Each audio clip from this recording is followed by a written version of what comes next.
Okay, Mayor, I will turn it over to you. Good evening and welcome to the June 10th, 2021 meeting of the Citrus Heights City Council. Earlier, we met in closed session and there is no reportable action. With that, I'll call the meeting to order. Jeannie, would you lead us in the Pledge of Allegiance? Please join me, please. Rise. I pledge allegiance to the flag of the United States of America and to the republic for which it stands, one nation, under God, indivisible, with liberty and justice for all.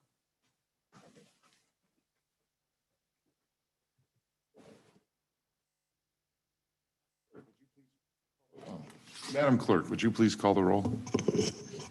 Councilmember Bruins. Present. Councilmember Daniels. Here. Councilmember Schaefer. Here. Vice Mayor Middleton. Present. And Mayor Miller. Here.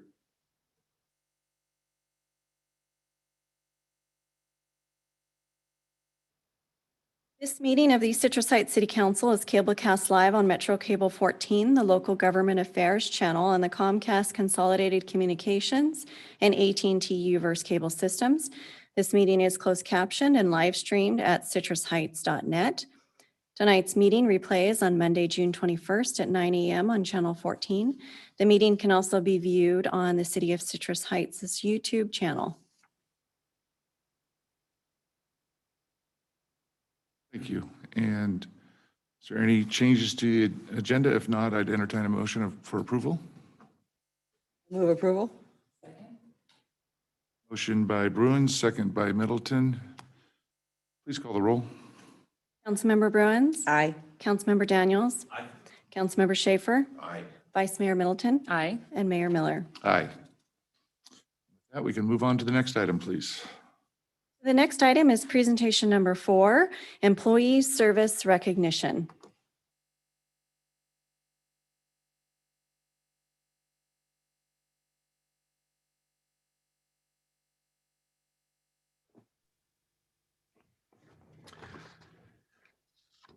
Okay, well, good evening, Council. This is Chris Boyd, the City Manager. I'm going to go ahead and start us off. As the Council knows, approximately quarterly, we stop, pause, and take time to recognize the tenure and work of our employees. And so I'm going to start tonight with recognizing Catherine Cooley, celebrating over 10 years of service. Since joining the city in 2009, Catherine's talents and efforts have helped play a tremendous role in our success, and she continues to be a significant asset to our leadership team to this day. And since joining the city manager's office in 2017, Catherine's taken the lead as the city's strategic plan administrator, legislative liaison, and a variety of oversight for government relations, special projects, innovation, and many, many other things. Her talents and vision and her knowledge have proven to be invaluable in advancing the city and meeting our strategic goals. Trusted with some of the top priorities in the organization, we've been able to count on Catherine and all of them, bringing proficiency, innovation to the city. So prior to her current role as assistant to the city manager, Catherine served in community development, economic development as a management analyst and development specialist, where she most notably led implementation of the Citrus Heights Navigator Program, receiving the prestigious 2017 Helen Putnam Award of Excellence, which was one of the city's finest hours in the category of housing programs and innovations. Her creativity and critical thinking in developing approaches and solutions to the city have gained her respect personally and professionally, in the community and of course amongst the staff. So Catherine, thank you for your leadership and your ongoing commitment to excellence. We appreciate you very much. Absolutely.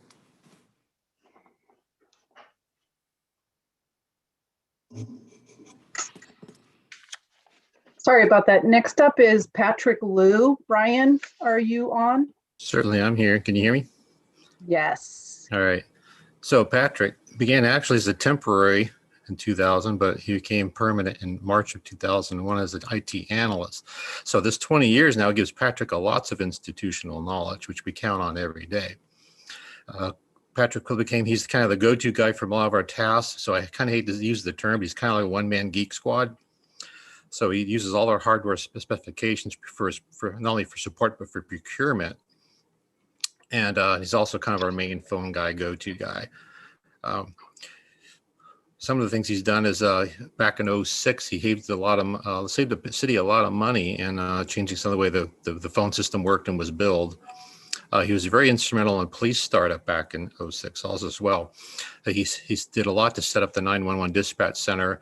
He did a lot of background work in getting that set up along with the new server room in there, and also setting up the cabling Wi-Fi and all the computers and whatnot to get the temporary city hall up and running, as well as getting the new city hall up and running. And so I'd also like to consider his special recommendation to go to Patrick, because he's always ready. He's always doing a lot of off-call work, offhand work, especially if like dispatch needs something on the weekend. So he does a lot of extra work to keep things running efficient and smoothly for the city. Thanks, Brian. Okay, and just a reminder to the council, we typically do a recognition and award ceremony at our annual holiday party, but unfortunately last year and quite possibly this year, we won't be able to do that in person, but the employees still receive their awards. So we want to thank everybody for their service, and if council wants to make any comments, we do have Patrick and Catherine Cooley here. I'd just like to start off and just thank them both. It's such a blessing to have long-term employees, and they've both made such tremendous contributions to the city. I've worked with each of them in different capacities. Patrick's gotten me out of some scrapes with my technology from time to time, and Catherine, just interacting with you has always been a lot of joy, and I just want to appreciate you both very much for your tenure in Citrus Heights and all that you've contributed to our community and to our staff. Thanks a lot. I just like to say a couple of words here. Patrick, I haven't met you yet, but thank you very much for your service. Although I've had extensive interactions with Catherine Cooley, always a great attitude and just wonderful, super welcoming when I first came on the council. So I just want to congratulate you, Catherine, for a job well done and your continued service. So thank you so much. I would also like to say a few words. Catherine, your expertise in housing has been really helpful to me in kind of working through some of our local community problems and even at a regional level. So I really appreciate all of the institutional knowledge you have and all the work you've done for the city. And Patrick, as you well know, I am constantly locking myself out of my iPad, email, and even on my cell phone. And you've always been very helpful in taking the time out and being very patient with getting me, back to knowing what my password is and helping me to reset it. So thank you all both for your service. Just ditto. There are a lot of great employees here in Citrus Heights, but there are some people I think that also just are really superstars too. And that's not to slight anybody, but some of them we work more directly with and get to see. And the thing about Catherine is that it's incredible knowledge, but it's also just the ability to really have what we need when we need it. And so I appreciate you tremendously, very much so. And the thing about Patrick is that I'm kind of technology ignorant. And so every now and then I've had to make a call. And the thing about Patrick is he's never made me feel stupid is the way I'll put it. And so I appreciate that tremendously and all the help that he's given to me over the years too. So thank you to both of you. Catherine, Patrick, it's truly been a pleasure working with both of you, and I look forward to working with you for years to come. And so thank you so much for your service. And I don't know if either one of you want to say a few words, but you're welcome to at this point. I'll just say thank you so much. It means so much to me to know that our work is making a difference in the community, and it's been my pleasure. Thanks, Catherine. I want to say thank you also. It's been great working here. It's a lot of interesting things, keeps me on my toes, and appreciate everyone that I even work with. Thank you, Patrick, and you've been a big help. Haven't had to call you in a while, but again, when I first started getting set up, Patrick was a big help. Well, great. If that's it, we can move on to the next item. Next item is presentation number 5, presentation by Republic Services on their annual update and scholarship awards. Hello, Republic Great. Services. Hello, good evening, Mayor Miller, Vice Mayor Middleton, and council members. For those of you who I have not had the pleasure to meet in person quite yet, I am Anna Rulon, Municipal Manager at Republic Services. I have had a few roles at Republic over the years, all of which have included working with Citrus Heights on various programs. In my current role, I manage the contract that we hold with your city and with your residents. I would like to introduce two of my colleagues who will be presenting to you this evening about all things solid waste and scholarships. The first is Anthony Smith, who's the Citrus Heights Recycling Coordinator, and he handles most of the education and outreach programs that revolve around recycling and waste. And then the second is Ashley Skirty, who is our brand new Municipal Administrator. Before I pass it over to Anthony, I would just like to thank the city for another wonderful year as your solid waste provider. 2020 clearly brought many challenges to a lot of people, including the waste industry. And 2022 will bring a lot of new adventures, especially considering all of the upcoming organic waste legislation. So I will be available at the end if you guys have any questions, but for now I will pass it over to Anthony. Welcome, Anthony. Thank you, and thank you, Anna, for the introduction. So yeah, I'll go ahead and pretty much be giving a recap of what happened in 2020, everything that has gone down since the last time we presented at council, as well as a couple snapshots here and there of what's going on in 2020. All right, so first, kind of the most obvious one, COVID-19. That led to a big shift in how we operated in 2020. So some of the things that I wanted to highlight right off the bat, impacts, things that we saw from the pandemic. Number one being higher residential waste volumes. We saw that almost across the board in our cities. And in Citrus Heights as well, where, of course, people not being able to go out, not having events and being able to get out quite so much. We saw waste start to pile up a little bit in residences. And then the second one as well, fewer in-person events. The way we interacted with our customers and residents, changed dramatically in 2020. So fewer in-person events and a little bit higher residential waste were two of the big impacts that we saw in 2020. As far as safety goes, a lot of these things are still in place today. Our office employees have been working from home almost exclusively since March. We are allowed to go in the office, but we do maintain social distancing, gloves, mask, hand sanitizer, everything like that is provided, as well as obviously meeting via Zoom and Microsoft Teams and such. One thing I did want to point out, though, with this safety bullet is that our frontline employees didn't take any days off. Our drivers, and our mechanics and things like that, everybody really had to rally to get through this pandemic. And obviously it's still ongoing, but really trying to keep our employees safe, keep our residents safe. So definitely wanted to put a spotlight on our frontline employees who didn't get to take time off or aren't able to work from home for working, so hard throughout this pandemic. And then the last thing here, events, of course, what we did have and what we were able to do, things like our compost events, and kind of modified those a little bit, but where we were able to interact, we did have masks being worn and social distancing enforced there as well. But hopefully now, we're starting to get the vaccination rate up. We're hoping that our in-person events are going to start to open back up, and we'll really be able to get things going in the city of Citrus Heights. Next slide here, I'm not going to go over this in entirety since it's quite a bit, but this is our residential services package. So this is going to be a lot of things that you're familiar with, the services we provide. Some of those being, of course, our curbside collection service, the 3 bulky waste cleanups per year that we do, as well as things like the Christmas tree light recycling, holiday light recycling, and even down to our customer service guide that we put out on an annual basis. Other things, 2020 outreach and education.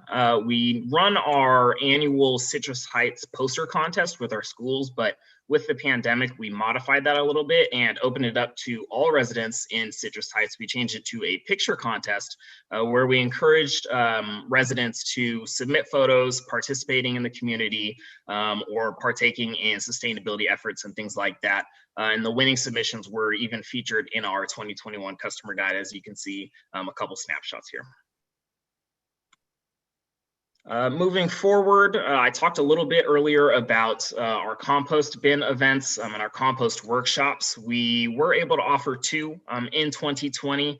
They're free for Citrus Heights residents located at the Sylvan Ranch Community Garden. So thank you so much to them for hosting and being a great site for us to have these workshops and events. And at these events, participants receive a free compost bin provided by the city, along with some tips on how to get started and things like that for any prospective composters or anybody that's looking to get started with sustainability. For 2021 though, we are hoping to get 1 more on the books. We had 1 in March. We're on the schedule for 1 at the end of June. And then in September or October, that's when we're hoping to be able to have our full in-person compost workshops where we can have a full class with an instructor. These next couple slides are going to be about the materials that we collected in 2020. So you'll see here our trash, illegal dumping, and bulky items. The one thing that I wanted to point out here is that the bulky item, that number, that tonnage there is just 20% of everything that we collected that went to a landfill. You'll see here on this next slide is where everything is diverted or recycled. So you'll see the other 80% there in the right corner of the bulky items, along with other services, like I mentioned, our recycling, our green waste, batteries, used oil and oil filters, and even more than that. So kind of to wrap this up here, through our curbside services, our campaigns, our drop-off events and education, and of course, our collaboration with the city of Citrus Heights, we were able to blow past our contractual minimum of 40% diversion rate. So that means we were more than 7% above what we were expecting, hitting that minimal rate. So even with this pandemic, and I mentioned the increased waste, we were still able to meet that rate and blow right past it. So thank you so much to the city, city council, and everybody for your continued support. And I will go ahead and pass this off to Ashley for our sustainability scholarships. Welcome, Ashley. Hi there. Before we jump into the scholarships, I just want to say I'm really looking forward to getting to meet everyone at the council. Since I am just stepping into this position, I wanted to make sure that you guys got a face to match with the name. I'm sure you guys will be seeing more of me as I'm going to be helping oversee the contracts for Citrus Heights with Anna. All right, so let's get into the exciting part, the scholarships. We are going to be highlighting our 3 scholarship winners. Every year, Republic Services gives out 3 scholarships. They're $1,000 each to our graduating seniors who are Citrus Heights residents, and our winners are students who are pursuing some sort of degree in sustainability or a degree that will end up benefiting the environment. Our first scholarship winner is Shanikram Putsam, and she is a San Juan High School graduate, and she is going to be attending Sacramento State. We are so proud of you, Shanikram Putsam, and thank you for applying, and we're excited to see what you do in the future. Our second scholarship winner is going to be Juan Castro Asensio, and he is a graduate of the Mesa Verde High School. He is going to be also attending Sacramento State. Juan, we're so proud of you, and we are excited to see your growth and your success in the future. Finally, our third scholarship winner is Paola Lopez. She is also a graduate of Mesa Verde High School, and she will be attending American River College. Again, Paola, we're really excited to see how your degree is going to end up benefiting the sustainability of our Earth. Okay, I think that's it for our presentation. Again, thank you so much and congratulations to our graduating seniors. We're really excited, all of us at Republic Services, to watch you grow, and we are excited to see what your future holds for you. We are here for questions. If any of the council members have any questions or clarification they have for us, Anna, Anthony, and myself are here for you. Thank you, Ashley, and congratulations to our scholarship winners. That's quite an achievement. I wish we could have you here in person, maybe someday soon, to celebrate that fact. And are there questions from council? I just want to say thank you for putting this program on, and I know it means a lot to the students that have received the awards, so thank you. Yes, and thank you. You know, you talk about essential workers, to have the garbage picked up every week. It's just amazing and didn't miss a beat. So I want to thank all your employees for the effort they put forth during the shutdown. And also kudos to our residents for diverting almost half of our waste to recycling, 47.5%. That's great. And again, thank you to Anna, Anthony, and Ashley for your presentation. The 3 A's, AAA. Thank you. With that, we can move on to the next item. Our next item is presentation number 6, Cal Recycle presentation on SB 1383, mandatory organics recycling. And Mary Poole with the General Services Department will introduce the item. Thank you, Amy. Great segue, that last presentation, into this item. Good evening, Mayor and Council members. Mary Poole with the General Services Department. I'd like to introduce this item and the speakers. As you know, the city is working diligently to plan for and implement requirements for the state's mandatory organic waste reduction regulations.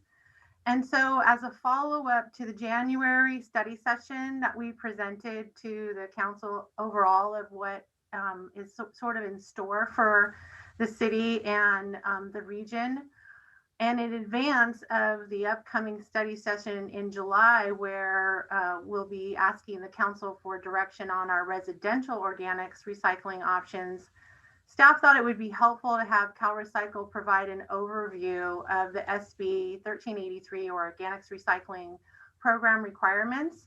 So we asked Cal Recycle if they could do a presentation for us, similar to what they've been doing for other jurisdictions.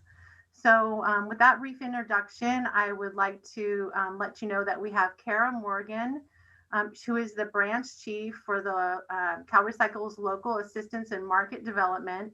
And then Robert Carlson, who's the supervisor for the unit that includes the Sacramento region, and he is the senior environmental scientist. So with that, I will turn it over to Kara and Robert to take us through the presentation. Thank you so much, Mary. I appreciate that. I'll be giving the presentation, and let me see if I can share my screen.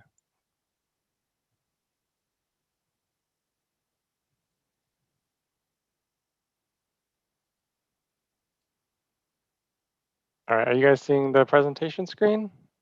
Excellent. Well, good evening, Mr. Mayor and council members. Thank you so much for inviting us to present today on SB 1383. This presentation provides a very high-level overview of the requirements for compliance with 1383. SB 1383 addresses the high amounts of organic material in our waste streams and its impact on climate change, as well as the large population of Californians that are food insecure. Organic waste comprises half of California's waste stream, and food waste comprises 13% of the state's disposed waste. SB 1383 passed in 2016 as part of California's larger strategy to combat climate change. The law was designed to reduce global warming superpollutants like methane, which is up to 84 times more potent than carbon dioxide. Landfills are one of the largest producers of methane in the state. As we know, when organic material breaks down in the landfill, methane is generated. So we need to move away from landfilling organic waste like food, paper, and yard waste. SB 1383 is a statewide target that requires California to reduce organic waste disposal by 75% and increase edible food recovery by 20% by 2025.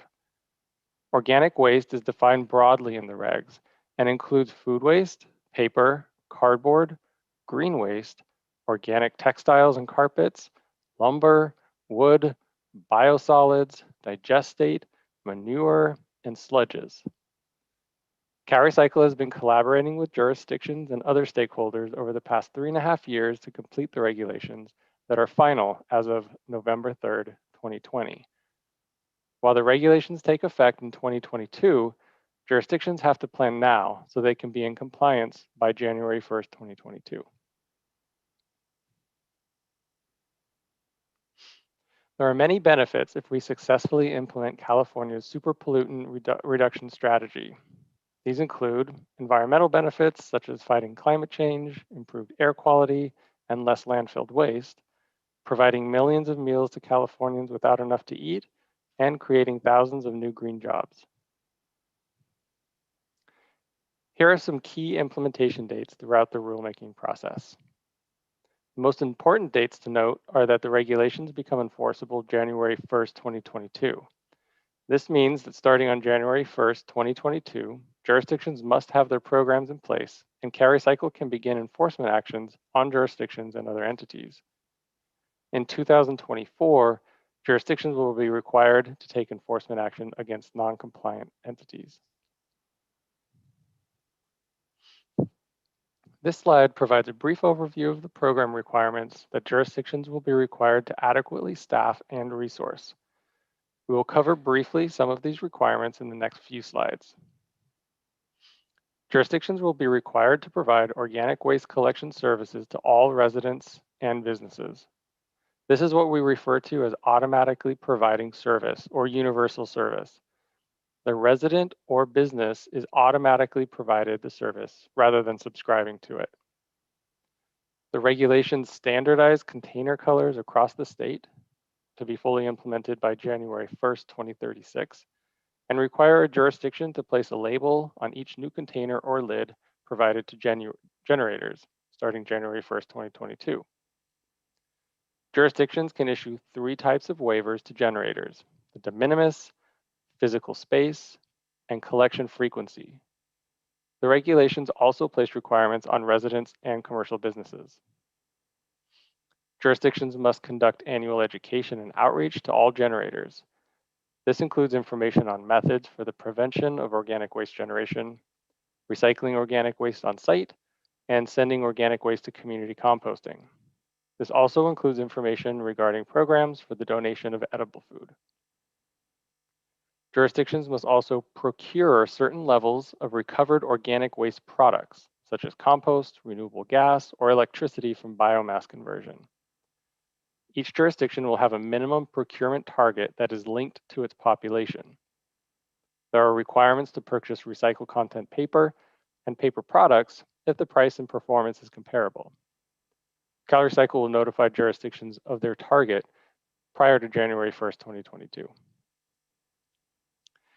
Each jurisdiction must plan for adequate capacity for recycling organic waste and edible food recovery. Each county will lead this effort by coordinating with cities, special districts that provide solid waste collection services, and regional agencies located within the county. Jurisdictions must monitor compliance and conduct enforcement. Monitoring begins in 2022. Jurisdictions must do annual compliance review of commercial businesses to make sure they have service. There are contamination monitoring requirements of the contents of the containers. To reduce reporting, jurisdictions are required to maintain records and keep information in an implementation record. Each jurisdiction is required to report to the department annually on its implementation and compliance with the requirements of 1383. Requirements include adopting an ordinance or enforceable mechanism consistent with the regulatory requirements by January 1st, 2022. SB 1383 extends beyond directing waste management and recycling operations and staff. This slide shows that every department within local government will be affected and have a role to play. Each department will need to understand how SB 1383 impacts their work, and jurisdictions should be thinking and planning for the staffing they will need, whether they will task their direct service providers to staff some activities, and whether they will contract with other entities, such as environmental health inspectors or consultants.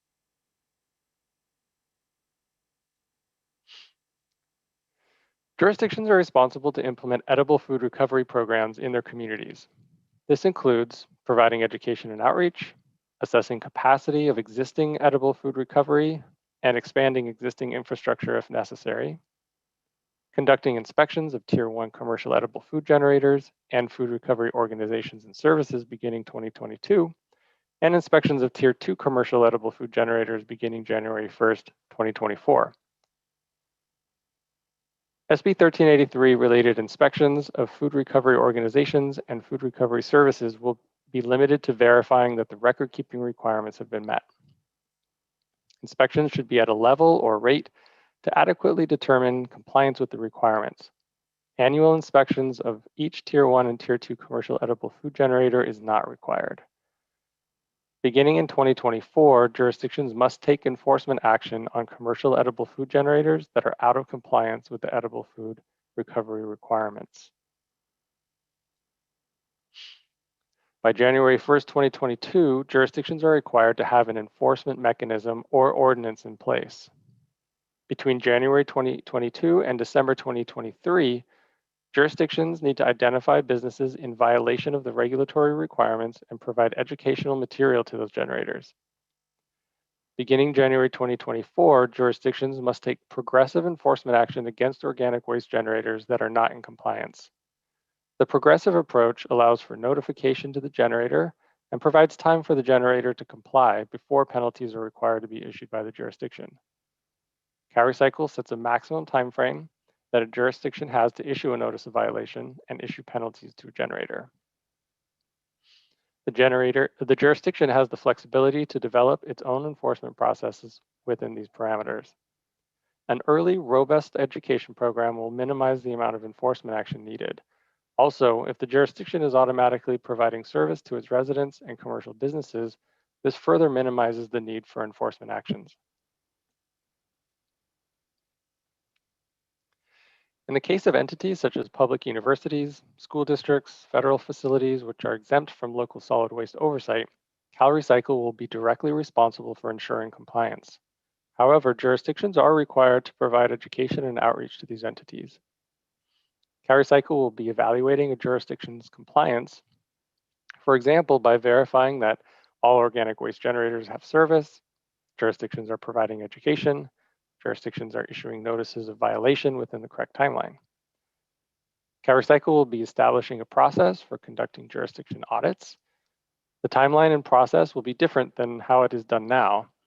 Much of a jurisdiction's existing programs will be integrated into this audit process, so you will not have separate review. SB 1383 is a statewide target and not a jurisdiction organic waste diversion target. Unlike with AB 939, SB 1383 prohibits a jurisdiction target. Due to this structure, the regulations require a more prescriptive approach and establishes state minimum standards. Jurisdictions will have to demonstrate compliance with each of the prescriptive standards rather than determination of a good faith effort. Under the regulations, if CalRecycle determines a jurisdiction is violating one or more of the requirements, CalRecycle will provide compliance assistance such as checklists, model tools, and training. Although CalRecycle may begin penalty enforcement on regulated entities starting January 1st, 2022, the timelines for the enforcement process are not triggered until CalRecycle issues a notice of violation. Once CalRecycle determines enforcement actions or penalties are necessary, CalRecycle will implement the process outlined in SB 1383.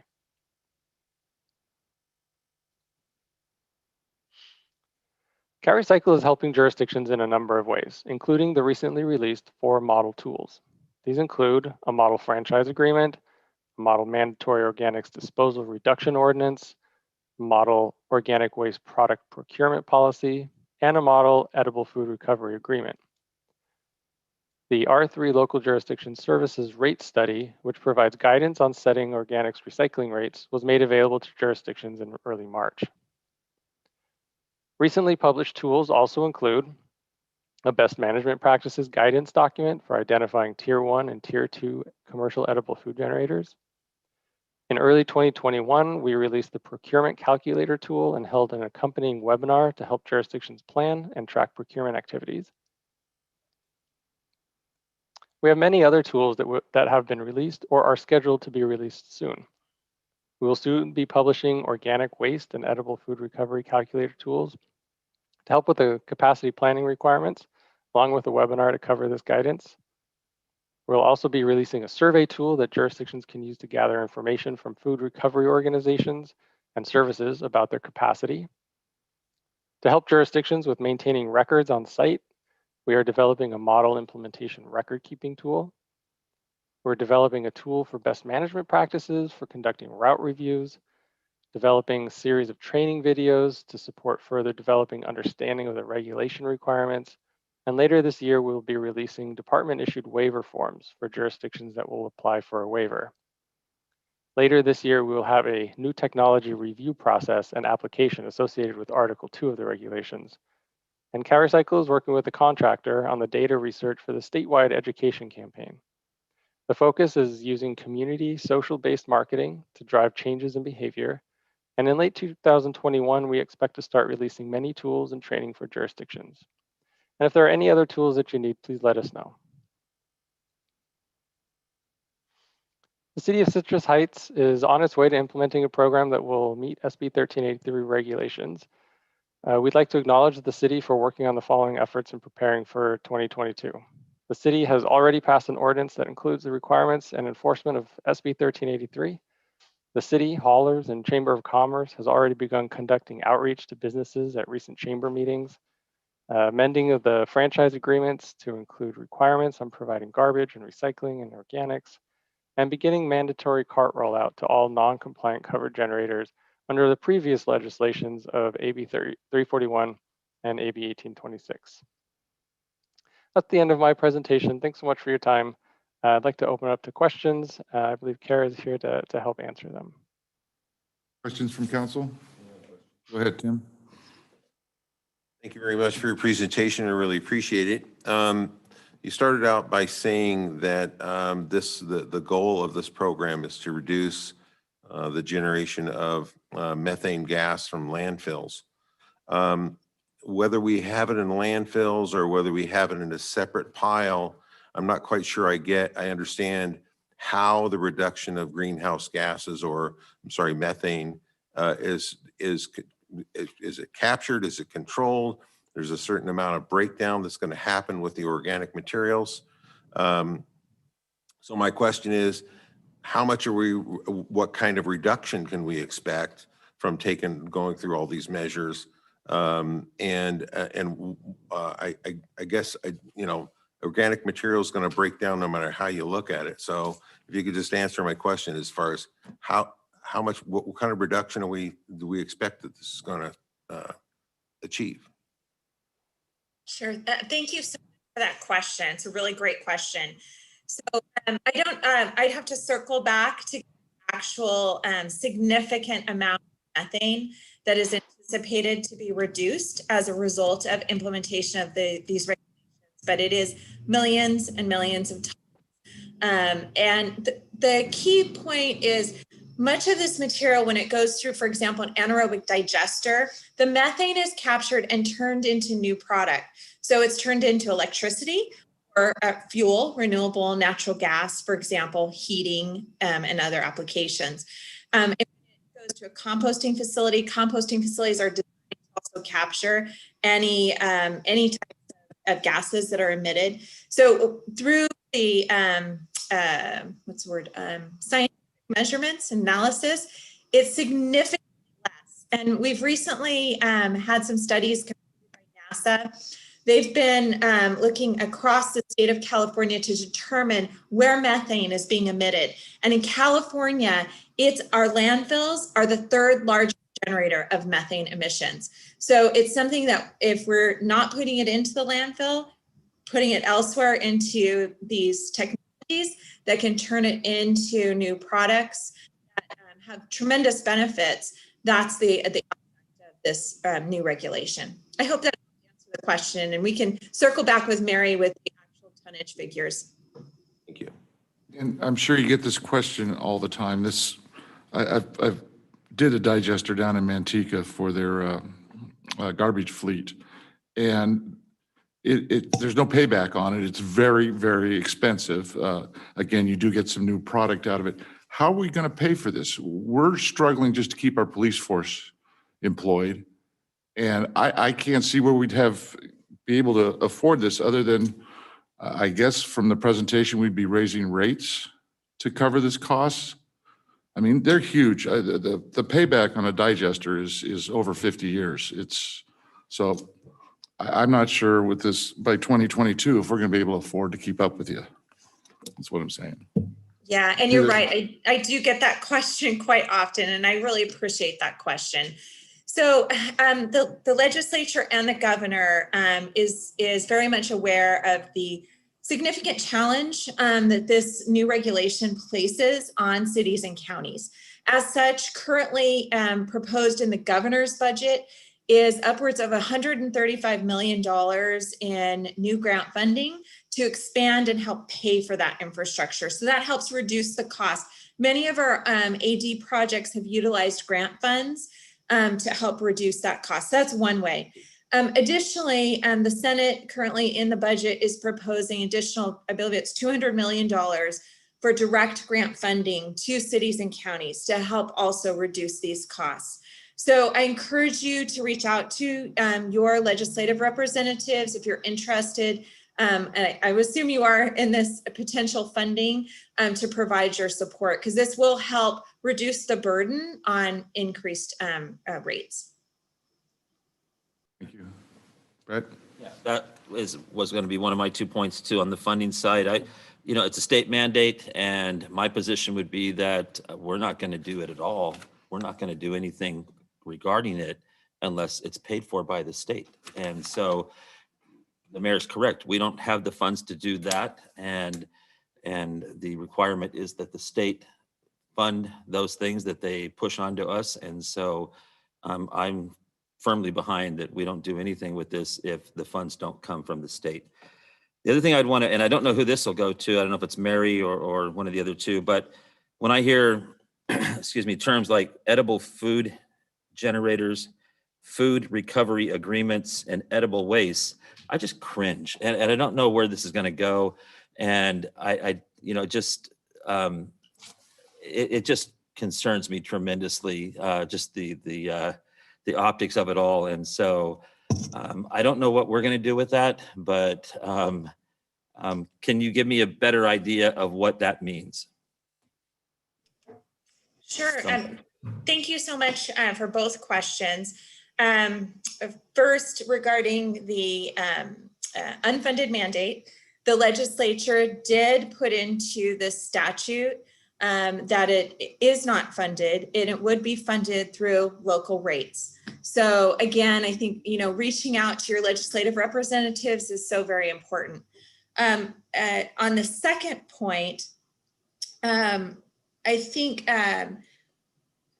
so what we're talking about is donatable food. So we're talking about large generators like supermarkets, for example, that take food that's still edible. It hasn't passed the due date. They just weren't able to sell it. That can be recovered and provided to people in need. This is growing into an incredibly successful program to meet the tremendous food insecurity that we have in California. As a result of the pandemic, it's become even worse. So this is an opportunity to for those large food donors, and that's what the target of this regulation is, for them to recover that donatable food that can be recovered, utilized by food recovery organizations, and provided to folks that are in need. So I hope that helps answer the question. I know this terminology, edible, et cetera, that's what we're talking about. It's really food that's still safe, to be donated to folks that are in need. So are you saying this won't push down into restaurants and stuff like that, who at the end of the night have made too much product or whatever, and they're going to be required to find a source to pass it to? Yeah, thank you. For some restaurants that meet the threshold size, we're talking about large restaurants, they will be subject to the regulation. Small restaurants that are under the threshold will not. So the regulation was set up with a lot of stakeholder engagement with restaurants, supermarkets, food recovery organizations, to develop thresholds that made sense, going after larger generators that have more readily recoverable donatable food. So then obviously they'll have to find a way to pay for that process too, which means they'll be passing that on to their customers, which means their customers will pay more for their food so that other food can be pushed a different direction. It's just another example of, as we continue to push costs onto businesses, restaurants and stuff like that, as to why we see companies fleeing California. It's just another one of those things. Just add it to the list of pushing cost onto consumers. That's it. Okay, well, again, thank you for your presentation. I think the idea behind everything is great. We just have no idea how we're going to pay for it. And with that, money, we can't do that. So, with that, we'll move on. Clerk Ban.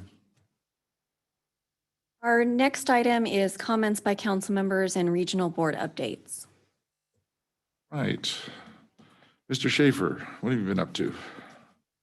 Well, I've been on vacation for the last 2 weeks, so I haven't been up to very much. Trying to stay in touch, so I really don't have much to report.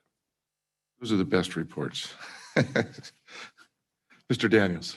Thank you. No regional board update, but did have the pleasure to attend the Bella Vista graduating senior parade that it was held up at Sunrise Mall.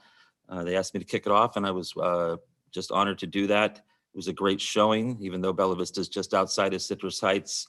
I was extremely pleased that they decided to come to our mall and put on their parade. So really nice show. We are getting closer and closer to the somewhat kind of sort of reopening of California, June 15th. A lot of businesses are open, a lot of places are open. I see a lot of other councils or entities doing in-person stuff. So I was just wondering if tonight, and if not tonight, maybe soon, that the city manager could give us an update on reopening City Hall, the council chambers, and definitely the police lobby. So again, tonight, if possible, but if not, hopefully something soon that we can get an update on when we might be doing that. Right, Ms. Bruins. Thank you. First of all, I'd like to report that it was wonderful to get together with the community on Memorial Day for our annual Memorial Day service held by the American Legion and Sylvan Cemetery. It always warms my heart every year when I see families come out with their kids for this service as well as Veterans Day. We had our police department there, the procession. We had Harmony Express. They come every year and sing. And our mayor gave a very touching presentation. So I just want to say that it was nice to, after a year of not meeting, to be meeting in person again on Memorial Day.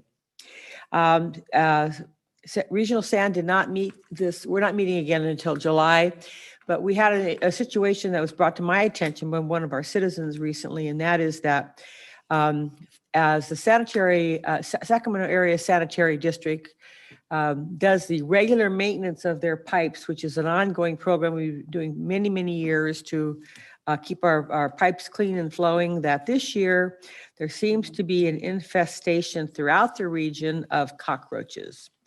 And so what happens, apparently they find sewer pipes to be a very favorable habitat to live in. And as these manhole covers come off and our pipes are clean, they sometimes escape into the community. And so the regional SAN has put out a couple of documents, flyers, pieces of information that I've passed on to our city manager and will be up on our website on what to do if your neighborhood sees the presence of cockroaches. I don't think anybody wants to deal with that, but they do have a program in place to remediate them and numbers to call. So look at our website and you'll be able to get that information. And they are very responsive. I got really good feedback today from our resident that they're out there today. They've got a fogging program scheduled to take care of it. And so let them know if you have that need. The other thing I'd like to report is that we had a PAL meeting earlier and well, actually yesterday, and we are so excited that we're going to be able to start offering in-person programs for our kids again through our Police Activities League. And we're going to start it off with a barbecue and a day on the lake, kayaking, things of that nature, and a lot of other activities. We continue to reach out to grow our participants, so all kids are welcome. You can sign up at the PAL website, which is linked through the city's website as well. So thank you to Lieutenant Chris Fry and the team that puts that together. They do a fabulous job, and so we're looking forward to having a more normalized activity season come this summer. That's it. Vice Mayor Middleton. Thank you, Mayor. So I have lots of updates. The Sacramento Area Council of Governments Policy Innovation Committee met, and we had a presentation given by Valley Vision about the challenges and importance of expanding our broadband coverage in the Sacramento region. The pandemic obviously has exposed the deficit in our current system, and when it comes to work, health, school, and entertainment as a region, we're working on solutions to close that digital divide. I also attended the Racial Equity and Inclusion Working Group with the same organization. It consists of 10 board members and 10 public members, and it's continuing the work that's happened last year to discuss racial equity, inclusion, and public policy as it relates to housing, transportation, and economic development in our region. And so we're working on a work plan to figure out how can we best serve all of our residents throughout the region. And Cal Cities, the Housing, Community, and Economic Development Committee discussed taking a position on several housing bills and also a constitutional amendment, ACA 7, which covers local governments and land use zoning. It's a potential amendment to restore some of the local land use control powers back to local cities, but it has a long way to go in terms of language and is too vague at the moment. So I'm working to sit on the committee to kind of flesh that out because I would like to see our communities have more control over land use and development. Locally, the Citrus Heights Chamber had their Best of Citrus Heights event, and it was a huge success. Our police department and city attorney's office won in their respective categories. And I want to congratulate all the winners of these awards. It just shows how much work you've put into the community and what value you provide to us. It was nice to see community members and the chamber members engaging in normal events with some modifications. I'm also working with the city staff and Sutter Health to host a clinic, vaccine clinic in Citrus Heights. I want to thank the resident who emailed me and brought it to my attention that Citrus Heights hasn't had a clinic recently and that our numbers are low when it comes to the vaccination rate. Our first clinic is actually scheduled for June 26th, and more details will be provided very soon. And finally, I would like to recognize that June is Pride Month for those in our community who identify as LGBTQ+. And I want to say that I support the community's efforts to raise awareness of the issues and struggles members of our community face. Well, I was on vacation too, so my report's really short. I did want to add on to what Jeannie said about Memorial Day. Post 637 of the American Legion and the Sylvan Cemetery District just do a bang-up job every year. The Avenue of Flags. If you haven't been to Memorial Day or Veterans Day with this group at Sylvan Cemetery, you need to. It's very respectful and a good way to say thank you to all our servicemen and women for their service. And with that, let's move on to the next item.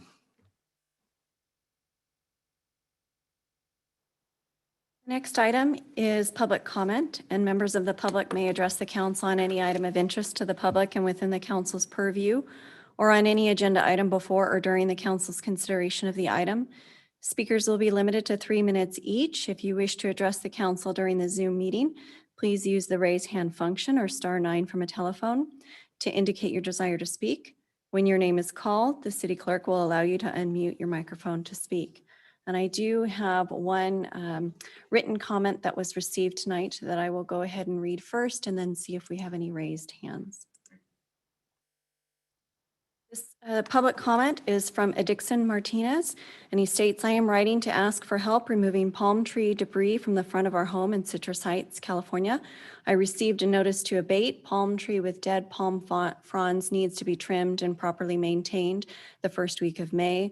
I called Officer O'Connor. I got scared as the letter stated that if I was still in violation of the notice during a reinspection after May 4th, I could be fined up to $420.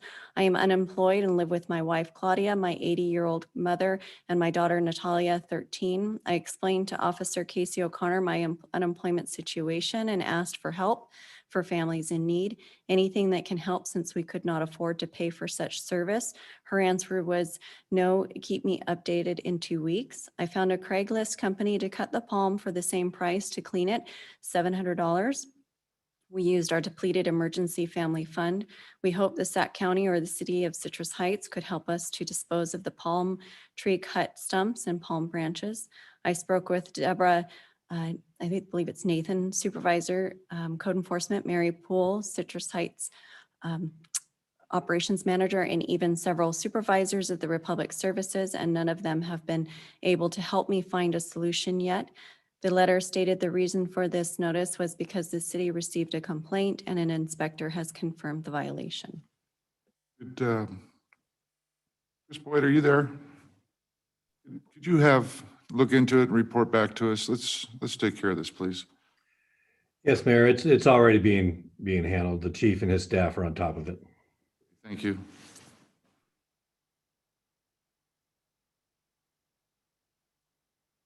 It looks like I do have one raised hand. Transformando.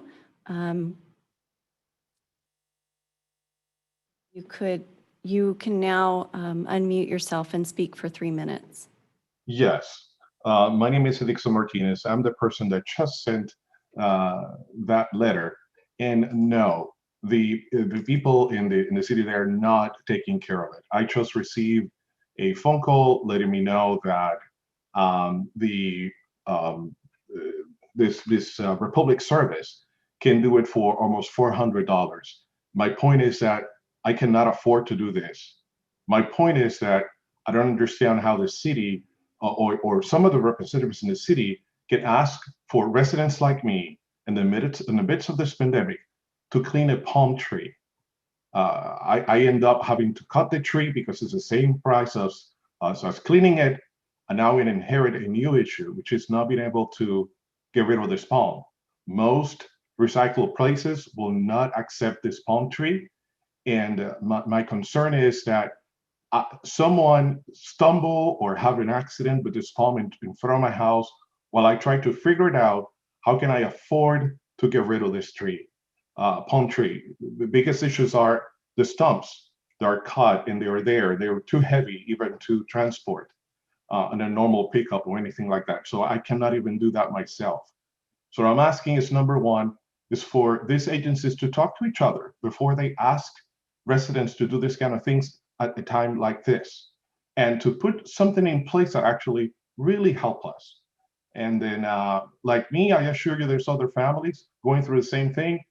I don't feel the need that I have to start talking to people and gather people so we can get a real respond. But this is not something that I'm going to allow anyone just to brush off with a phone call or a just pay $400 and get rid of your own problem. That's it. Thank you. Well, thank you. And again, I have your contact information. I'll be in touch with you tomorrow. Thank you very much. Thank you. You're welcome. Can I bring up one thing real quick? I believe the rest of us all got a similar email from a different person. This is not on the agenda, so we really can't discuss it. No, we're not discussing. I just want to make a comment about just this want to make palm sure. tree issue. I didn't want you to go off. No. My point is this. I'm a little curious as to the city's authority to go around and tell somebody that they have to trim their tree. And especially a palm tree, because it's certainly probably not going to encroach on somebody else's property normally. So I'd like to just get something back myself then that shows me this authority of our code enforcement folks going around and handing out these notifications that people are going to be fined if they don't trim their palm tree. The other gentleman I'm talking about had to do the same thing. He couldn't afford it, so he had to just cut it down. It was a perfectly healthy tree. He had to just cut it down. So I'd just like to see something back, because obviously it's not a one-time thing.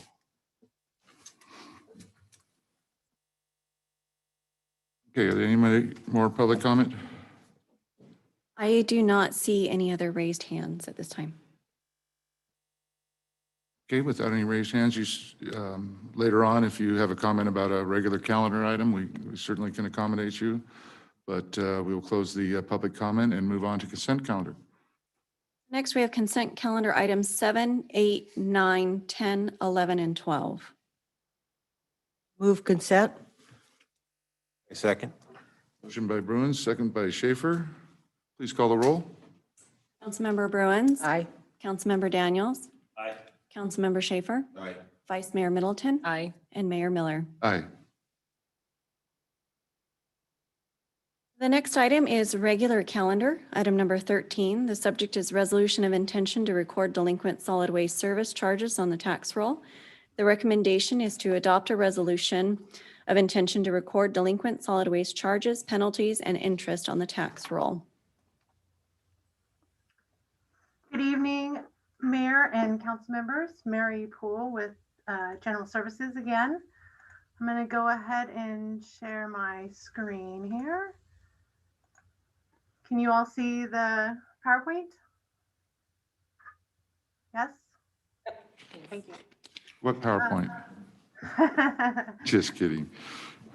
So the item before you tonight is the resolution of intent to record delinquent residential garbage and recycling charges on the tax roll. This is an action that the city takes on an annual basis to assist Republic Services in collecting past due charges associated with the residential garbage and recycling collection services franchise agreement. So tonight is staff recommending that the council adopt the resolution of intent and set the public hearing for July 8th. And let me advance this. The city derives its authority for this action through the government code and the city's municipal code, which provide the authority for the city to record the delinquent charges, penalties, and interest on the tax roll. And it also provides that a public hearing is to be held in order to hear objections to the proposed action, to the amount of charges, or to both. As of May 15th, there are 1,063 delinquent accounts in our approximately 26,000 accounts that we have for residential services. There's a past due balance of 354,000 and some change. Penalties, 35,473, and a little over 390,000 that is due to Republic Services altogether. So the next steps of this process include scheduling the public hearing for July 8th, which would be tonight's action. Once that is done, the city will publish the notice of the public hearing. Republic will mail notices out to the account holders about the public hearing and how they can either pay off their amount that is due, or they can attend the public hearing to object as they see fit. The city would hold the public hearing on July 8th. There would be a final reconciliation with Republic in August, at which point the city then submits the final numbers to the county to be placed on the tax roll. And then the county forwards the payments in January and May of 2022. So just to conclude, the staff recommendation is to adopt the resolution of the city council's intention to record the delinquent solid waste charges, penalties, and interest on the tax roll and set the public hearing for July 8th, 2021. And then if there's any questions. Thank you, Mary. Are any questions? As Mary said, this is something that we do every year. And typically between the now and the time it actually goes to action, a lot of people pay. So I would move that we adopt the resolution of the city council's intent to record delinquent solid waste charges, penalties, and interest on the tax roll, and to set the public hearing for July 8th, 2021. I second. Motion by Bruin, second by Schaefer. Ms. Van, would you please call the roll? Councilmember Bruins, Aye. Councilmember Daniels, Aye. Councilmember Schaefer, Aye. Vice Mayor Middleton, Aye. and Mayor Miller. Aye. Thank you. Thank you, Ms. Pohl. Next item is regular calendar item number 14. The subject is possible support of upcoming Regional Sacramento Abandoned Vehicle Service Authority ballot measure. The recommendation is to have the city council provide direction regarding possible financial support for a ballot measure, and then the city will share its intent with the Sacramento Transportation Authority Board of Directors. Welcome, Commander. Mr. Mayor, members of the council, That's Commander the chief. Turcotte. Commander Turcotte's going to be giving this presentation, and this one's a little bit complex. It's a regional request that we need to respond back to. It's not something the police department's advocating one way or the other. And so we had the opportunity to schedule one-on-ones with individual council members to explain the complexity of this. And I just want to thank Commander Turcotte. He has worked very hard at working with the other jurisdictions and the Transportation Authority to put a very complex topic into a very understandable presentation. And so I want to thank him for his leadership and his presentation tonight. Commander? Thank you, Thank you, Chief. Chief. Good evening, Mayor, members of council. Like Chief introduced, Alex Turcotte, I'm the commander for our Special Services Division here at the Police Department. Also joining us virtually is Special Program Manager Jennifer Dahl with the Sacramento Transit Authority, and she'll be able to answer any more technical questions you may have about SAVSA or the ballot measure. All right, just a brief overview. So SAVSA, or the Sacramento County Abandoned Vehicle Authority, is our local vehicle abatement authority. It was established in 1992. This provides funds to assist jurisdictions throughout our region with vehicle abatement, both on public property and private property. The funds are generated by a $1 fee that are added to vehicle registrations for anybody that lives within the jurisdiction. This fee is scheduled to sunset April of 2022. Under Prop 26, this fee is now considered a tax and would require a ballot measure at a supermajority of 2/3 support of voters to reinstate. The Sacramento Transit Authority, or STA, is planning to place this on the ballot for 2022 at an estimated cost of $1.5 million. For Citrus Heights, the impact, generally, Citrus Heights receives somewhere between $50,000 and $60,000 in SAVSA funds annually.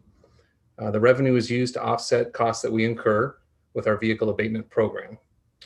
To support the ballot measure, if the city was going to enter into support, would be about $62,000.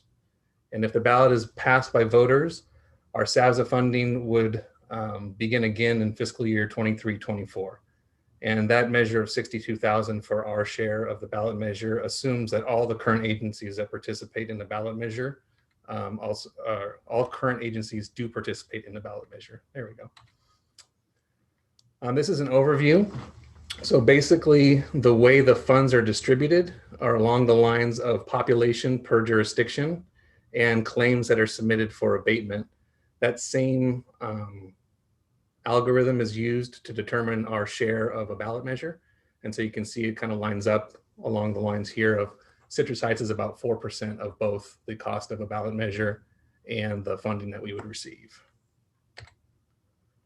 So with that, staff is requesting direction from council as to whether the city should support a regional SAVSA ballot initiative, and we would forward that information to STA for further consideration. And as I said before, I have Program Manager Jennifer Dahl with STA if you have any further questions or any questions of me. Questions? Mayor? Just a clarification. So obviously it says we receive $1 for each vehicle registered in Citrus Heights. And then I'm kind of amazed. And well, here's where I need the clarification, is that we spend, or we get about $50,000 to $60,000 back. Does that mean that what I need to understand is how many vehicles are we registering in Citrus Heights? How much of this, how many dollars are coming in? And is it higher than the 50 to 60,000 that we're spending or getting as a benefit to being in the program? Yeah, so Ms. Dahl might be able to help me out here, but the dollar registration is for any vehicle within Sacramento County. So those fees go into the overall vehicle authority, which is SABZA, and then they distribute the funds based on that algorithm of population and abatement costs. Do we know how many vehicles are registered in Citrus Heights? How much did Citrus Heights residents contribute to this fund is what I'm getting at. No, I don't have that data, sir, but I can try to find that for you. And then on the amount that we received as a benefit or whatever, the 50 to 60,000, was that limited in any way, or was that just the amount that we happened to say that we used to abate these vehicles? Were we restricted at all or in any way? Well, most of the money is by population size, and then a portion of the money is by the amount of abatements that we put in. So depending on how many vehicles are abated, we actually report out to SABZA quarterly, and then the funds are dispersed along that formula. Oh, okay, sorry. Are you done? Okay. So for what Brett's question was and your response, Commander, it sounds as though the amount of vehicles that we have registered in Citrus Heights really is irrelevant to the formula. It's based on population, not cars or vehicles. For the disbursement of the monies, that's correct. Also, based on the dates that you offered, there's going to be a gap, as I understand it, of 1 year between the sunset and the implementation of a new legislation if it passes. Is that correct? Yes, that is correct. If there is no ballot measure, we would stop seeing that funding next fiscal year. If there is a ballot measure that's successful, it would take another 12 months for the funding to be reinstated through DMV and for us to start receiving monies. So if we were to support the ballot measure, then our Citrus Heights' cost would actually be, in essence, double the amount we're being asked to put in, because we're going to have to fund it ourselves for at least a year anyway. Is that also correct? Yes, that's correct. All right. That's my only question at this point. Tim? Yeah, I've got just a clarifying point. So if we invest $62,000 into this campaign to into the movement to generate this funds, we're over the 10-year period, we'll get about, well, we got to skip 1 year. So 9 years at 50,000, that's about $450,000. So we're investing 62,000 over the next 10 years, we get 450,000 back. Is there something flawed in that logic? Other than I would have to scratch out the math to confirm the numbers, but it sounds correct, sir. Thank you. I'll offer a quick comment. So I noticed you said that it's $62,000 minimum if all jurisdictions participate. So if anyone doesn't, then our costs would obviously increase, and we wouldn't know that until we get, closer to putting it on the ballot. And also there is the whole idea that it has to have a supermajority to pass. And if it doesn't, then we're putting $62,000 on the line to possibly get nothing in return. A supermajority passing here locally recently hasn't been very successful. So I don't really know if that's a wise investment on our part. I guess one of the questions, I'll get back to you. The $1.5 million, is that just the cost to put it on the ballot, or does that include any kind of consultant fee to quote unquote educate the public on the issue, or is that separate? It does include the minimum consultation fee, but I know Ms. Dahl would have a better grasp of those numbers for you.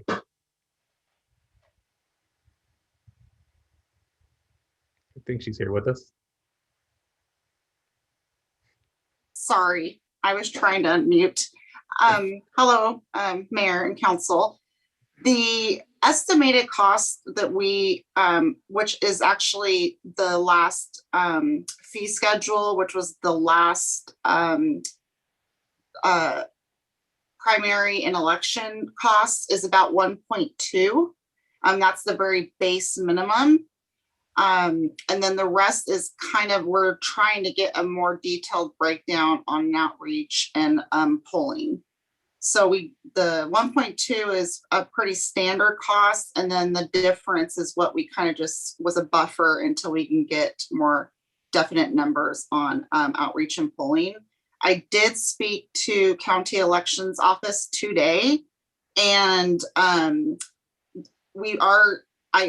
specifically the campaigns manager. So she is going to work to see, because we're not technically a county or agency, and we're not technically a special district. So she's looking in to see more of to dial down those costs for us and get a better grasp of that. And of course, as soon as I get that information, not only would I share that with the STA board, which is concurrent with the SASFA board, but I would also send it to all the members as well. Thank you, Jennifer. Brett, you had another question? Yeah, I just want to be clear. I support this concept. I think this is a good idea. $1 a vehicle on your registration is fine. What I don't understand, or what I don't know yet, is how much money did Citrus Heights residents pay into this? And we know what we got out of it. Now, I would be surprised if there's more than 50 to 60,000 vehicles registered in Citrus Heights. I would be really surprised, but I might just end up getting surprised. So, and then if we're not getting back as much as we're putting into it, I don't want to subsidize Sacramento in towing their cars. And so there may be something to look at in regards to a Folsom Rancho Cordova, Elk Grove, Citrus Heights type of system. But I think I'll be okay with the number. I just don't know the number of what we're putting into it. I want to make sure that what we're putting into it, we're able to get out of it. And if there was any restriction, because obviously we're seeing more and more and more abandoned vehicles with the homeless population. And so this program is a very important program right now, and probably even needs to be enhanced in some way. But I just want to make sure that we're getting our biggest bang for our buck. Commander, what's our annual cost overall for abandoned vehicles, not just what the SAFSA pays for? I don't have a complete cost breakdown, but I can tell you that we use the SAVSA funds to support about 20% of labor costs for the code enforcement officers that administer our program and do the reporting out for SAVSA and monitor our abatements. So that can give some of an idea. Oh, but that, I don't know. Does the SAFSA cover all our abatements? No. No, I didn't. To help That's what I was looking for, was what the actual costs, not just of SAFSA abatements with code enforcement, but all of them. What is included in our costs for abatement besides code enforcement costs? Is it?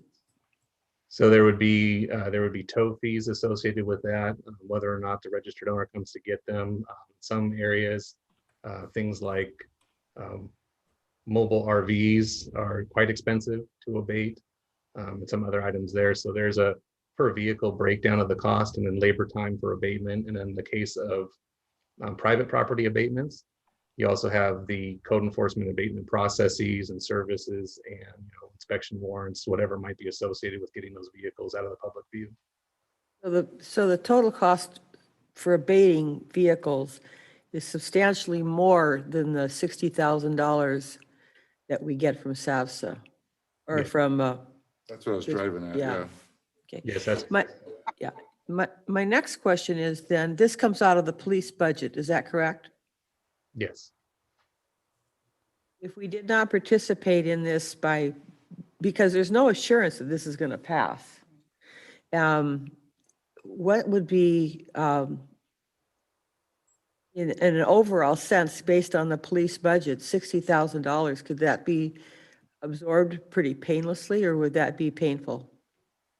No, that's something that, I mean, any funding is obviously going to be helpful, but we are already taking steps to mitigate that impact, because either way, we would have to do that next year as it happens. So we already have a plan in place to maintain our program without the SABSA funding.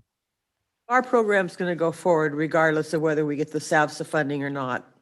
Yeah, abatement services are very important to our community, so it's something we would continue to do regardless. Thank you. Any questions? Any motions? Are you looking for direction? I didn't see if it was an action item or not. Yeah, so what we're looking for is just direction to indicate back to STA our level of commitment to participate in the ballot measure. And if we do commit to participate, they can give us back what our actual hard costs will be once all the jurisdictions have answered. If we don't agree to participate, then they'll factor that in for the remaining members for what their share will be. Oh, yeah, go ahead, Tim. So here's the council member, Vice Mayor Middleton made a very good point. I seriously doubt that this will pass at a 2/3 vote. So I wouldn't, my direction would be not to support this measure. I concur. I'm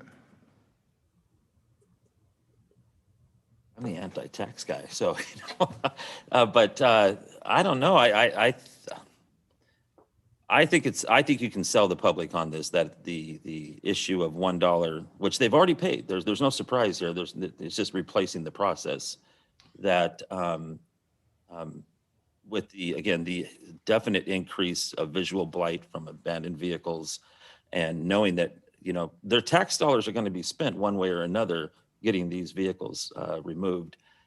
But this is just one of the tools that we have available to us to help with that cost. But when it comes time to make our decision, if we make a further decision or formal decision, I do want to see us have some information regarding how much are our residents putting into the program. It's reasonable. I'm inclined not to move forward just with the fact that we're going to have to do this for a year without funding anyway.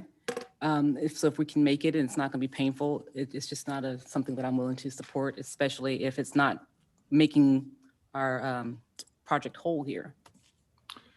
Well, as our former mayor Slowey said, I can count, so I'm not even going to weigh in. Oh, come on.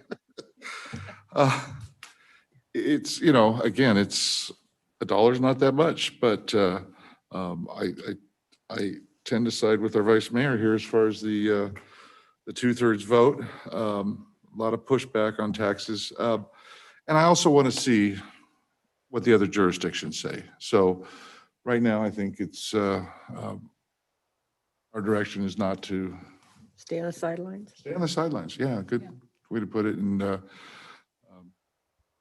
bring it back when we know more information. Is this going to be discussed at the next STA meeting, Jennifer? Yes, I will be giving them an update and giving them a little bit more information, like I shared with you about the elections office conference call I had today. I just wanted to note that I will be able to provide Alex some more detailed numbers for you guys just to have either way. Perfect. Thank you. That'll help a lot. Thank you. Okay. Thank you, Commander Turcotte. Thank you. And thank you, Ms. Dahl, for joining us. Thank you. Okay, that takes care of that item. Department reports. Our next item is Department Report number 15. The subject is American Rescue Plan Act update, and it will be given by the Administrative Services Department. Welcome, Bill. Good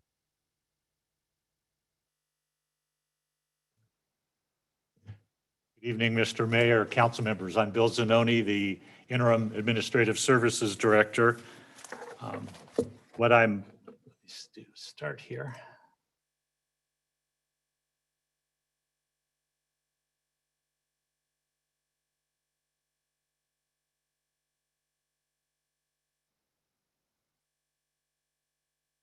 There we go. What I'd like to do this evening is kind of walk you through some information on the American Rescue Plan Act of 2021. This is information that we presented an abbreviated version of this to the Finance Committee last month, but we'd like to give the council at least an introduction into this this funding and kind of where we are and where we think a direction we might begin to head.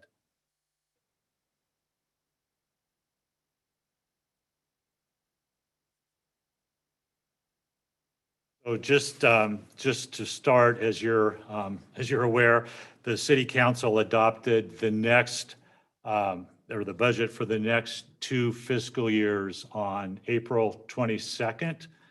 And at the time the budget was adopted back in April, the exact amount of the funding was not known. There were estimates, but the exact amount was not known. The timing for the release of funds was not known. And most importantly, clear guidelines for the expenditure of those funds was not available at that time. The structure and funding limitations of our budget do, however, provide an opportunity for utilization of at least a portion of the ARPA funds, American Rescue Plan Act funds, and I'll kind of explain that as we go through this.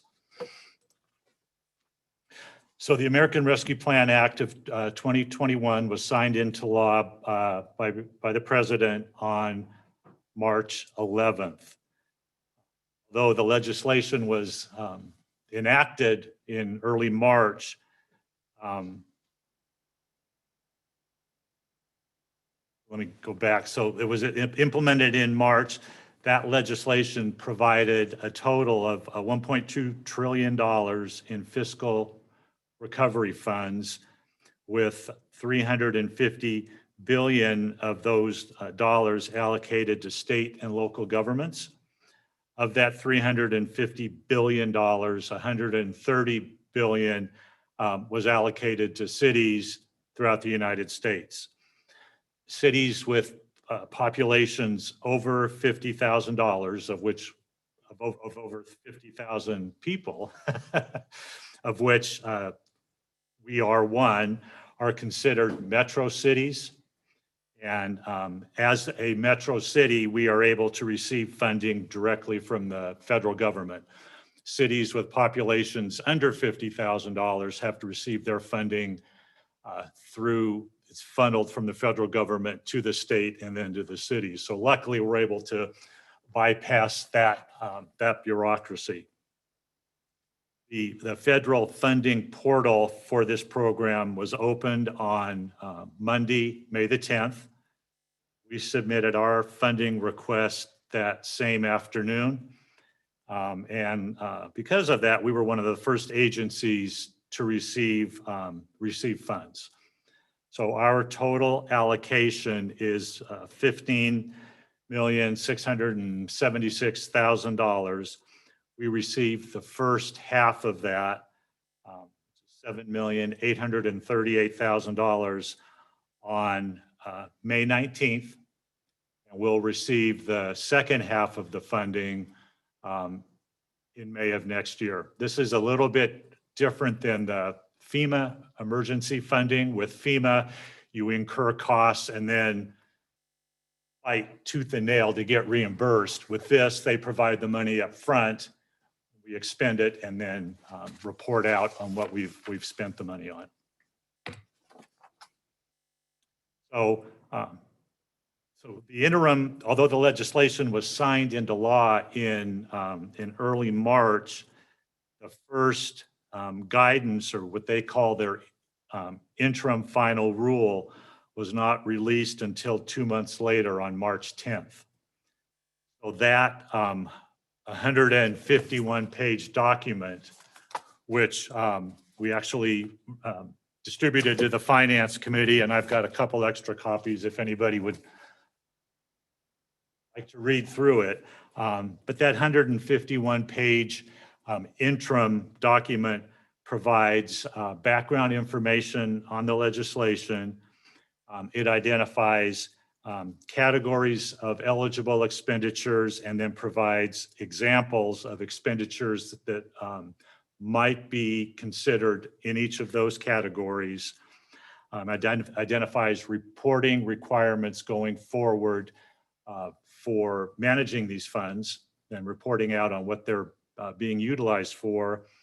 And also in this document, at the time it was issued, the Treasury included 38 preliminary unanswered questions that they had for future clarification regarding uses of the funding.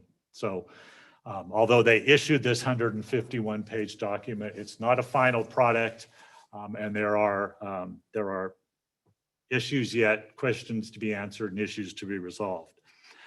The Treasury provided a 60-day window between May 17th and July 16th for entities to provide feedback on this first set of guidelines, and they've indicated that a second, 151 pages, but a second interim ruling will be issued later this summer. Meantime, they have held several webinars, which we have attended. They've also released 3 sets of frequently asked questions and responses to those questions. The most recent one was issued on Tuesday of this week. So there's a lot of questions about this program, and there's a lot of information that's going back and forth, but it is definitely still a work in progress.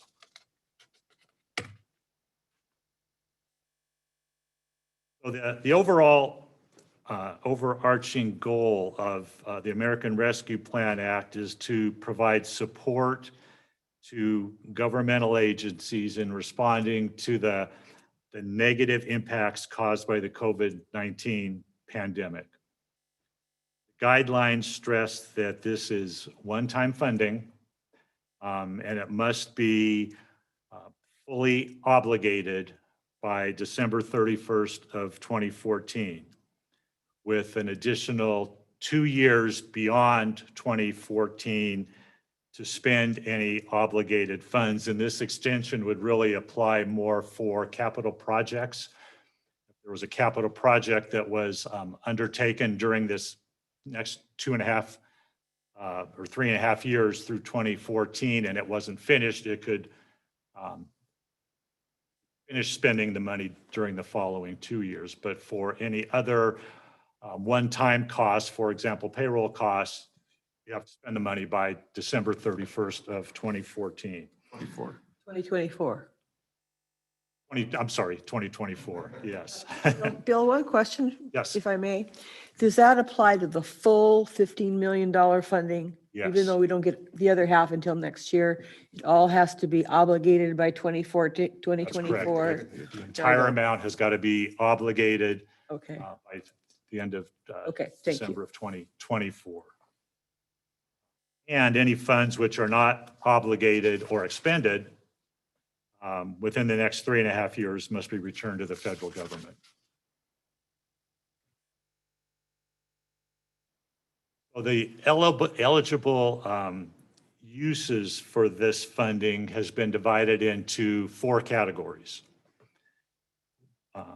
We believe that the first 2 categories, which are premium pay for essential workers and investment in water, sewer, and broadband infrastructure projects, are most likely the least applicable to Citrus Heights.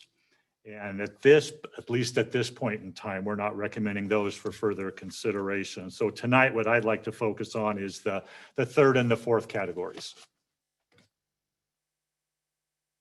which are responding to the public health emergency or its negative economic impacts, And the fourth category is providing government services, but only to the extent of the reduction in revenue due to COVID-19.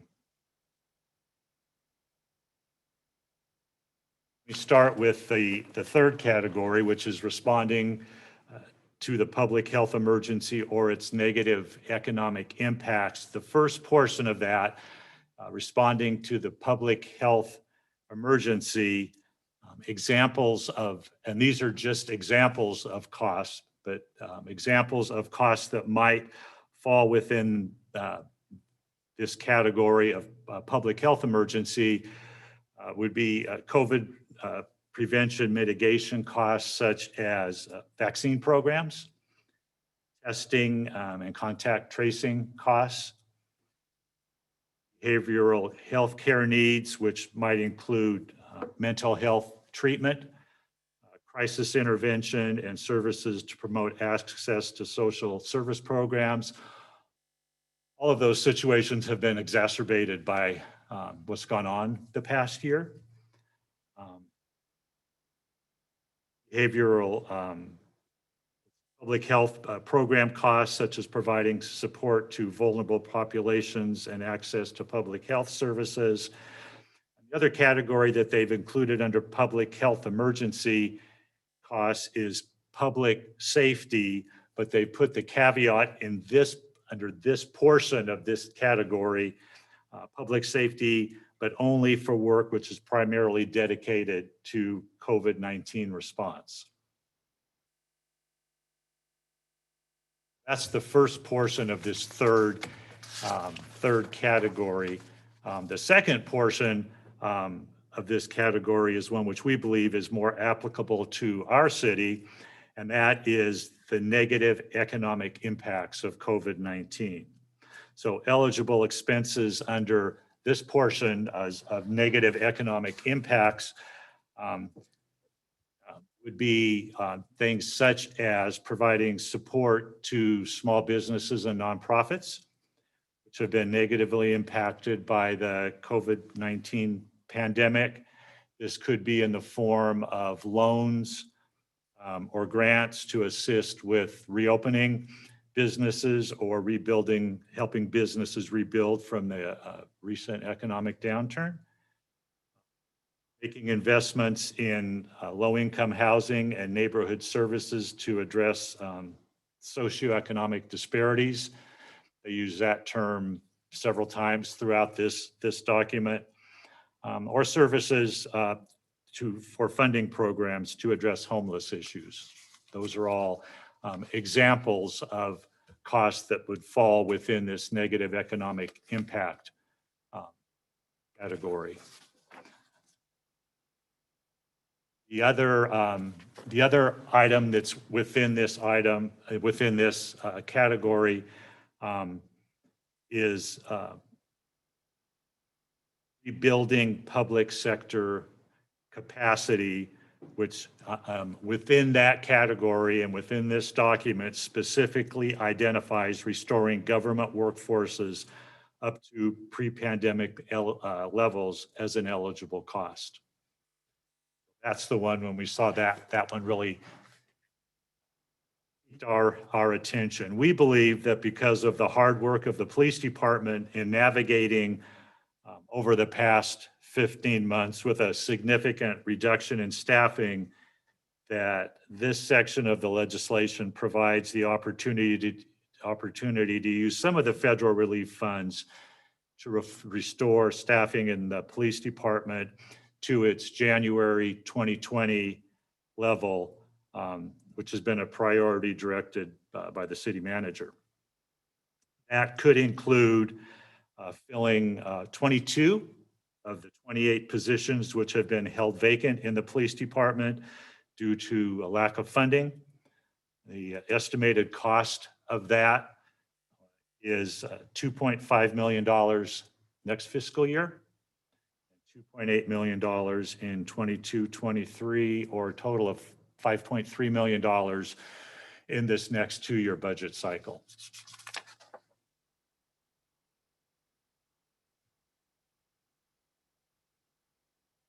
fourth category of eligible expenditures is also the most difficult right now to calculate, but has the least amount of restrictions and the broadest latitude on allowable uses. And this category is using funds up to the extent of our revenue loss, going back to last year. So this category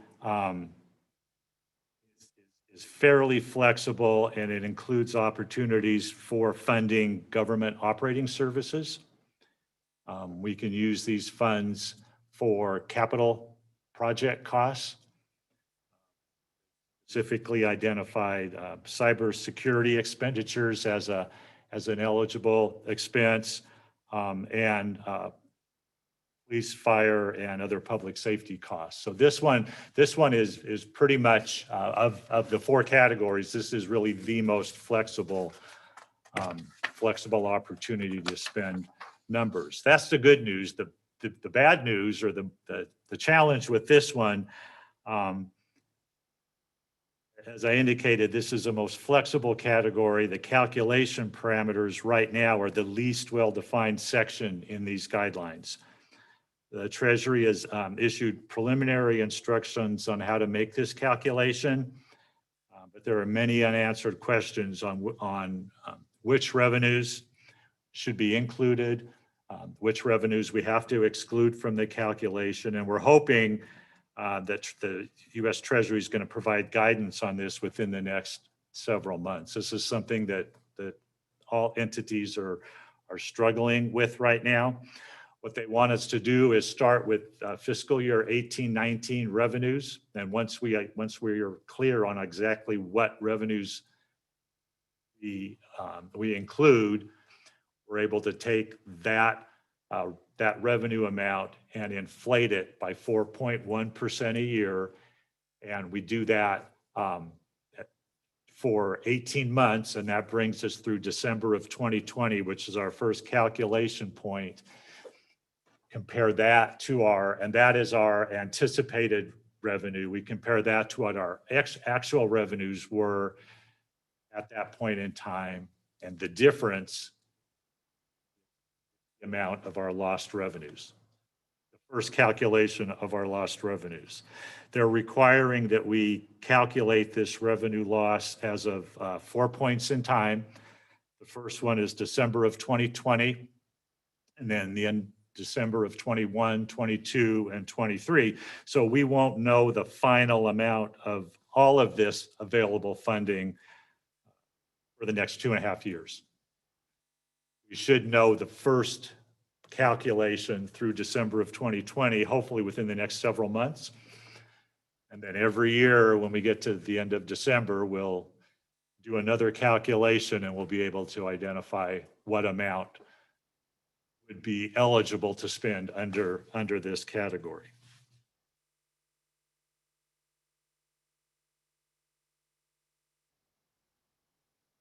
While the expenditure guidelines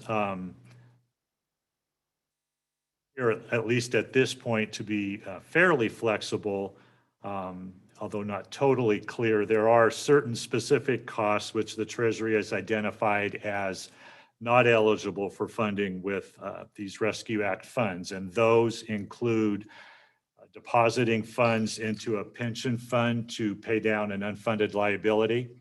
So we're not able to take this money and move it up to PERS to pay down our pension liability, to rebuild depleted reserve funds, or to fund principal or interest costs on outstanding debt. So those are the main categories of what we cannot use this money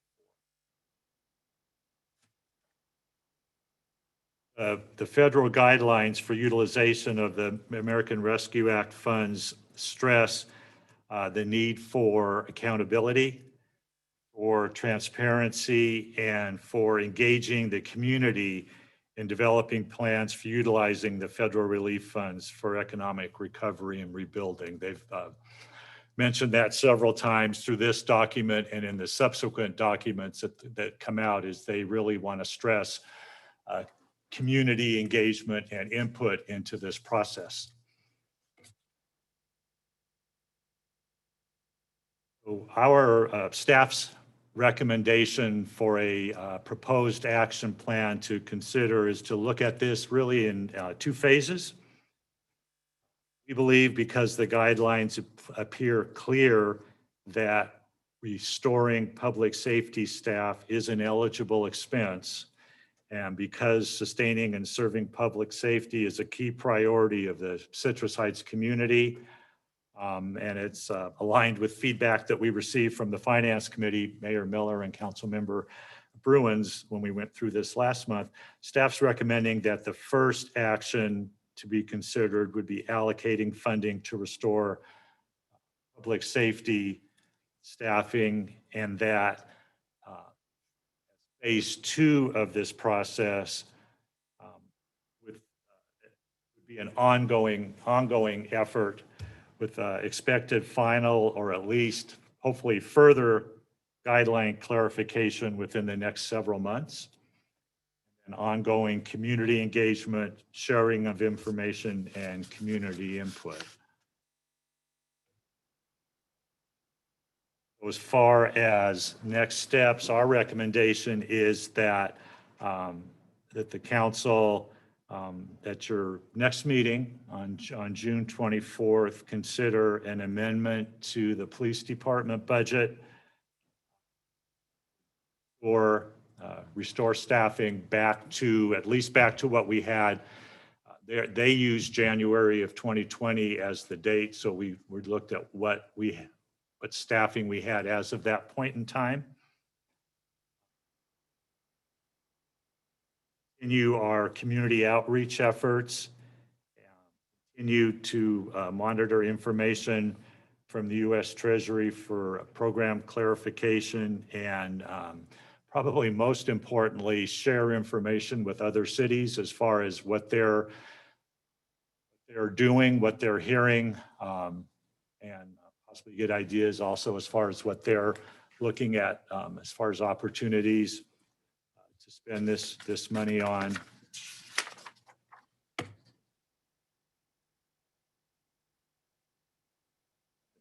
Wrap up, the Treasury has established regular reporting requirements. They want quarterly reports from us on what these funds are being utilized for. The first report is due in August. Every quarter going forward until the funds are fully expended. So our next steps would include complying with the reporting requirements, providing the city council with updates as information becomes available, so that you're in the loop and you are kind of follow along and up to speed on information as we get it. And then finally, following Treasury's emphasis on public input, transparency, and accountability, carefully consider options for the best use of these funds. The federal government's allowed a period of 3.5 years or 5.5 years if you decide to use any of this money for capital. So it's important that we move forward in a very deliberate manner, making sure we follow all of the expenditure guidelines once that information is available, keeping in mind that this is one-time funding, and that any money that's spent on ineligible costs is going to have to be, we're going to have to find it somewhere and give it back. So that's kind of just a brief overview of what we know so far. And with that, I'd be happy to answer any questions or take any comments. So, questions from council? Just a couple thoughts. So do we anticipate any the further revisions and clarifications from the federal government to be more incremental than what we've had so far? In other words, they're going to kind of fine tune it No big changes or? I don't think there will be any changes. I think it'll be fine tuning. I think they'll hopefully be more specific about Yeah. specific Okay. ideas or examples of what can be used and what can't. And then after our budget revise vote on the 24th, we feel pretty confident then we can just start moving forward with our priority, which presuming it all falls this way would be rebuilding our police department. We would, assuming the council were to approve that action, then we would begin the recruitment process. There may be several positions that could be filled fairly quickly, but then it's a process. An ongoing, of recruiting and training, and that could well take through the end of this calendar year to go through that for that many positions. I just have a quick question, and it might be part of a portion of the comment, and that is, it sounds like we can use this, some of this money to offer to some of the small businesses that have had to use up their savings instead of improving their parking lots and that sort of thing. We could offer a grant program to them to encourage them to bring people to Citrus Heights. What we have to do is just make the nexus that their need for the funding is as a result of. Absolutely. I think there's pandemic, no which lack of certainly isn't business hard to out do, there right? that there's plenty of businesses that have been devastated by the fact that they couldn't be open. And even the Sunrise Marketplace came to my mind because they spent so much money on just COVID activities. We're still open, mask, hand sanitizer, that kind of stuff. Absolutely. So yeah, we've got to hear from the community, but those are the things that we need to be creative. That's good news, Bill. Thank you.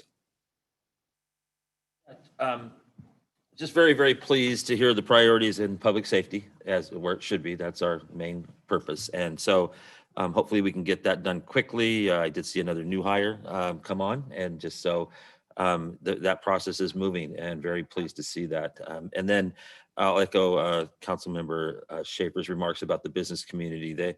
They were the ones devastated. I mean, we can't hand checks to people, residents and stuff like that who were devastated more than anything, but we can help the business community. And so hopefully we see our dollars go directly towards Citrus Heights businesses and then funneled again into the Citrus Heights community and economy. What I don't want to see is, and I do want community engagement, but I really hope we don't go into this area of bringing in consultants and stuff like that and paying somebody, $100,000 to tell us how to spend $100,000 and stuff. Sure. So I think we have very, very good staff that can get us there and tell us where our priorities are and where we should spend these funds. But very pleased to see we're moving, and thank you very much for a great report. And I am thankful to you and staff for taking the time to dig through 151 pages. I got the link for it a couple weeks back, and I was just like, I'll wait, because it's very intricate. And since it is one-time funding, we really do have to be careful of how we spend it, and that we're using it to put directly back into our economy, like my colleagues have said.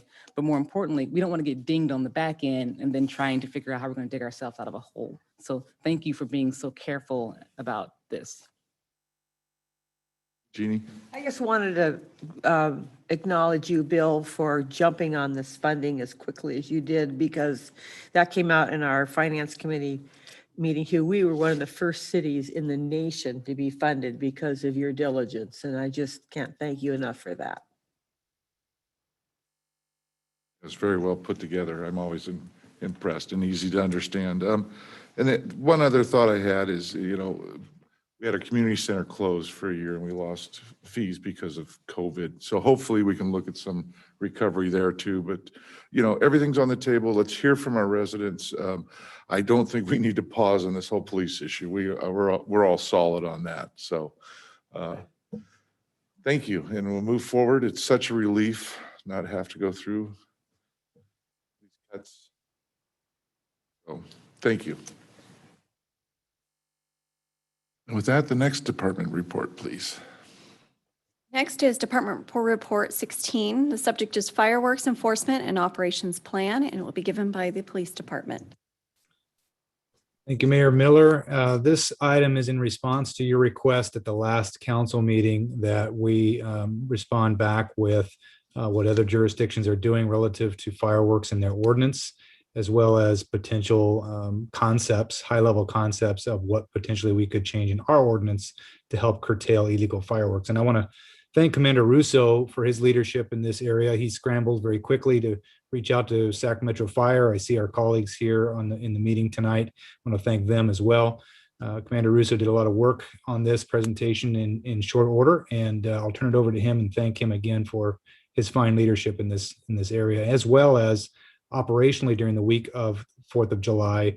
It's his staff and teams that will be out there along with Sac Metro Fire. So Commander Russo. Thank you, Chief. Good evening, Council, Mayor, Vice Mayor, and Council members. Jason Russo, I'm the Operations Commander for the Police Department.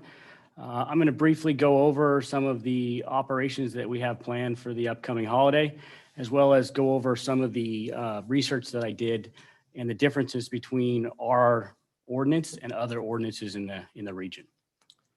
I will introduce my partners here shortly. We do have collaboration with the Fire Marshal and the Deputy Chief here on the line with us, and I'll let them introduce themselves a little later on this presentation. All right, to start off, we're going to have quite a bit of education that's already beginning.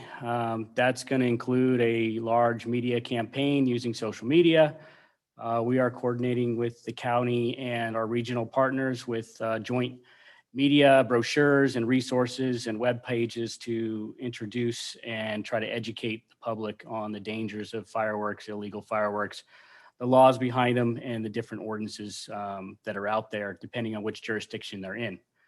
We've also opened up and customized our crimes tip line to allow people to start leaving tips to us right now. If they start seeing fireworks that are illegal, aerial fireworks of any sort, we're going to start collecting that information so that during the holiday weekend, we will have identified some of those problem areas to add to our list. We look and we research the previous years, and we find geographically where we find different aerial fireworks from the past, and we focus on those areas on the weekend of.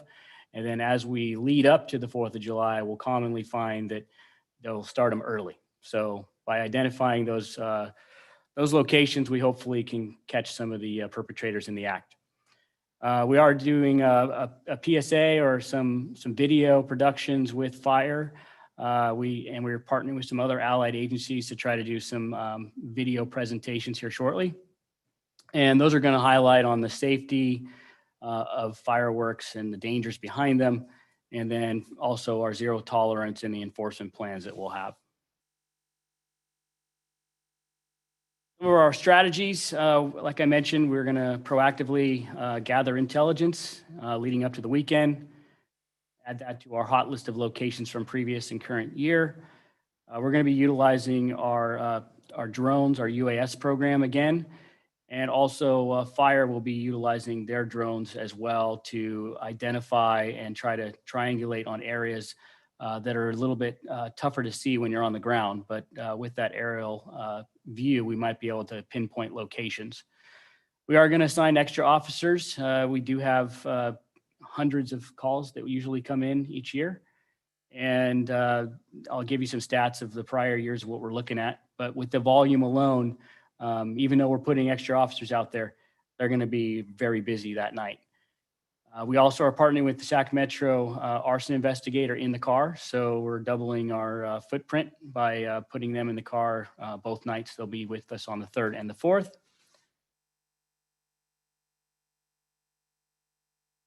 To give you that historical perspective, these are kind of the fireworks calls for service. You can see that, you know, we're fluctuating between 170, 195 calls given the last 3 years. Last year, even though it seemed like it was worse, every year it's very high, even though you saw a decrease maybe in calls for service across the board. We anticipate that it will be very similar this year, and we're hoping that we can convince some people that the dangers of fire are extremely high this year, and we just want to avoid any catastrophes. To cover some of the regional ordinances, there's really the main thing is we have safe and sane fireworks that are allowed in this county, and all the cities do provide small tweaks to their ordinance, but mainly there is a time frame when safe and sane fireworks are allowed to be purchased, bought, sold, and used, and it's during this time frame from the 28th to the 5th of July. The times vary city to city as far as the hours of operation for sale. One thing I did notice in our ordinance that it says that you can buy, use, and have these fireworks during these times, but it doesn't necessarily dictate what times you can use the fireworks. It just says during this month, during the 28th through the 5th. So if someone wants to light fireworks at 3 or 4 in the morning, our ordinance does not prohibit that. Some of the other ordinances I did research do have time of use, so that might be something of consideration. Also, the main difference is what some people refer to as a social host ordinance. And that means that if you are lighting fireworks and you happen to be associated with a property, you're the responsible party on a property, we actually would bill the individual on the property, because sometimes it's very difficult to identify and catch the person lighting the firework with the firework in hand. But with a social host ordinance, if we can identify that the fireworks were associated in possession or controlled or came from that property, a social host ordinance would allow us to then go after the property owner or the responsible party if they are a renter of that property. As always, possession of illegal fireworks or use of illegal fireworks is still a penal code, H&S code that you can use to enforce. But like I said, the difficulty with that section is catching him in the act, which is difficult to do. Typically, a person calls about fireworks. We get dispatched on a busy night like that. We are going call to call to try to identify them. And the chances of us getting there while they're still lighting them can be slim. So catching them in the act can be difficult. And before I turn it over to the city attorney, I just want to welcome our partners here in collaboration. We have Deputy Chief Wagaman and Deputy Fire Marshal Fields here if they want to introduce themselves and bring their presentation forward. Yeah, thank you, Commander Russo. This is Tyler Wagaman, Deputy Chief of Support Services with Metro Fire, your fire and EMS provider for the city of Citrus Heights. Glad to be here with you this evening. July 4th, as we approach, has been and will continue to be the busiest fire activity timeframe that we see year round. When we look at our busiest time, it's typically about 6 o'clock in the evening on the 4th until 3 o'clock in the morning on July 5th. On average, we dispatch about 18 fires during the summertime within this time frame. However, on the 4th of July, this number increases to 267 fires. This is almost a 1,383% increase in fire activity, and it's almost solely related to fireworks activity. As with most agencies, we are challenged with staffing. We have one investigator who conducts cause and origin at significant fires throughout our jurisdiction. We have one person on each day, and they also follow up on criminal activity. So on the 4th of July, it's a challenge to get our investigators out on the street. So what we've done this year is really thought outside of the box and utilized some program money that couldn't be spent just due to some COVID reasons, and we moved that over to our community risk reduction group, and we trained our fire inspectors how to conduct cause and origin so they can actually respond to calls on the 4th of July, meet up with our firefighters and conduct that investigation. And that will allow our fire investigators to be freed up to solely focus on enforcement for both illegal fireworks as well as educating folks on the proper use of safe and sane fireworks. So that is a little bit newer concept this year. Because of that, we will have 3 investigators out on the street, And we'll also be launching a new pilot program this year as well, pulling one of our firefighters with over 14 years of law enforcement experience. We just got him all trained up on the cause and origin side of the house. So he is going to be joining the team up as well. So we'll have a total of 4 investigators out on the street, the highest number that we've ever had before. So looking at our enforcement plan, on July 3rd, we're going to have 6 inspectors out conducting origin and cause. We'll have 2 inspectors just solely designated to public displays, and we'll have 4 fire investigators. Then on July 4th, we will have 9 inspectors doing the cause and origin throughout the city and the county, as well as our 4 fire investigators.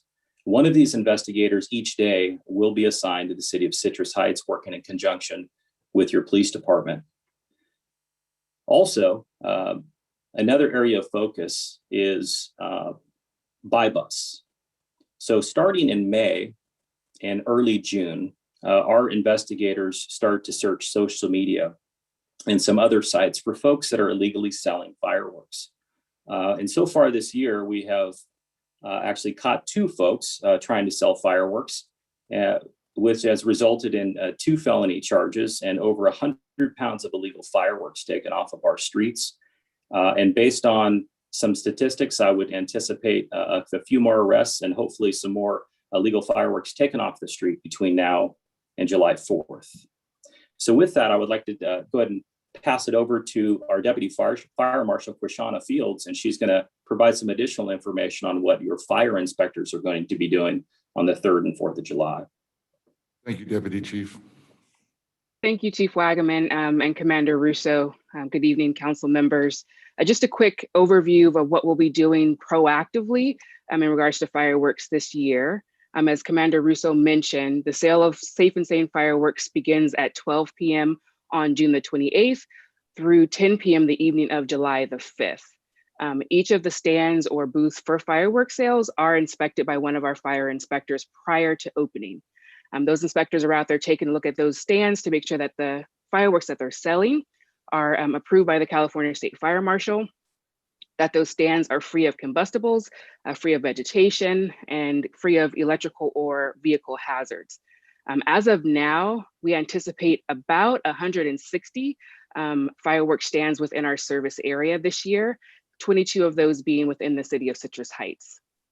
In addition to inspecting the stands, our fire inspectors, as Chief Wagaman mentioned, will be present at all of our public fireworks displays. We anticipate 4 of those this year, 2 on the 3rd, and then 2 additional shows on the 4th. The inspectors are there to ensure the safety of the fireworks arrangement, as well as the safety of the spectator viewing areas. To add to our inspection efforts, as Commander Russo had also mentioned, we are providing outreach and education to the community on which fireworks are legal for use, as well as the safe handling and disposal of the safe and sane fireworks. You will see that through the PSAs, as he mentioned, on our social medias, informational flyers that we are providing at the point of sale, at the fireworks stands, and then the media press releases that we are putting out with our law enforcement partners. So that's just a quick synopsis of the education and outreach and inspection that we're doing this year for fireworks. And then I'll turn it back over to Chief Wagaman. Thank you, Deputy Fire Marshal. Lastly, anytime that we have a significant incident at Metro Fire, whether it's a fire, a significant car accident, or launching of a new program, one thing that we like to do is to conduct a post-incident analysis. And no better time than now, at the completion of July 4th with the launching of a new program, we're going to sit down and conduct an AAR.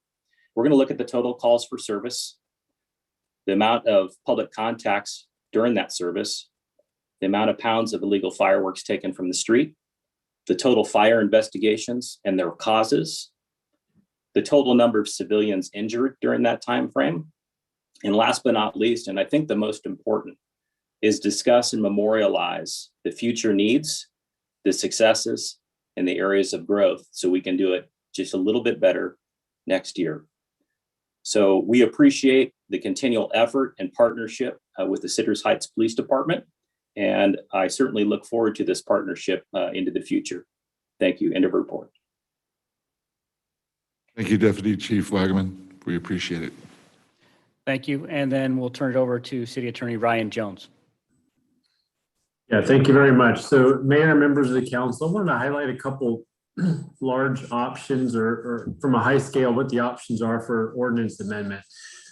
First off, you could continue to go with the ordinance as it is in chapter 38, article 3. It does spell out what our rules are with regard to fireworks, and that is that they must be safe and sane fireworks, that the licensees must get a license from the city, and that they are licensees that are from tax exempt groups and organizations. The other option, one of the other main options would be what Commander Russo had highlighted before, and that is to consider adopting a social host ordinance, which is something the cities of Folsom and Sacramento have done. And that is, as Commander Russo had talked about, the idea that enforcement can be based on the location where the firework is launched or being used. Whereas before in our current ordinance, the only way to potentially cite somebody is to see it actually be lit or leave the hand of an individual, which is very difficult to enforce. So if that's something the council is interested in doing, we'd like to hear that. We then could come back with an ordinance and draft that for your potential approval. The other, more extreme option is to ban fireworks. That is something that unincorporated areas of Placer County and El Dorado County, just to name a few, have currently implemented. So those are your broad options. Wanted to present those to the council, and we're interested to hear what your direction and deliberation is. And this concludes our presentation tonight. Happy to take any questions. Thank you, Ryan. Thank you, Commander. Jeannie. Thank you. And thank you for the new information to me about the, what did you call it? The social host. The social host. Yeah. I think that is a really important addition that we could make to our fireworks ordinance, and I would really support that. And knowing how ordinances go, is there any way we could do that as an emergency ordinance so we could actually implement that this year and then follow up with a more permanent ordinance? Because it usually takes, 2 meetings to get an ordinance in place. I'd like to recommend and suggest to the council that we agendize this for our next council meeting as an emergency ordinance, so that we could implement that for the 4th of July this year. I second that. I think got a second. I'm seeing a head third. Yeah, that's what it takes. Thank you. And thank you to our police department and our fire department. It's an impossible task, I think, to keep up with it every year. And as I've heard comments made by many people, it seems to get worse every year, even though our statistics might show a little bit of a dip. I think the incidences are out there. It scares me, trees and rooftops, so.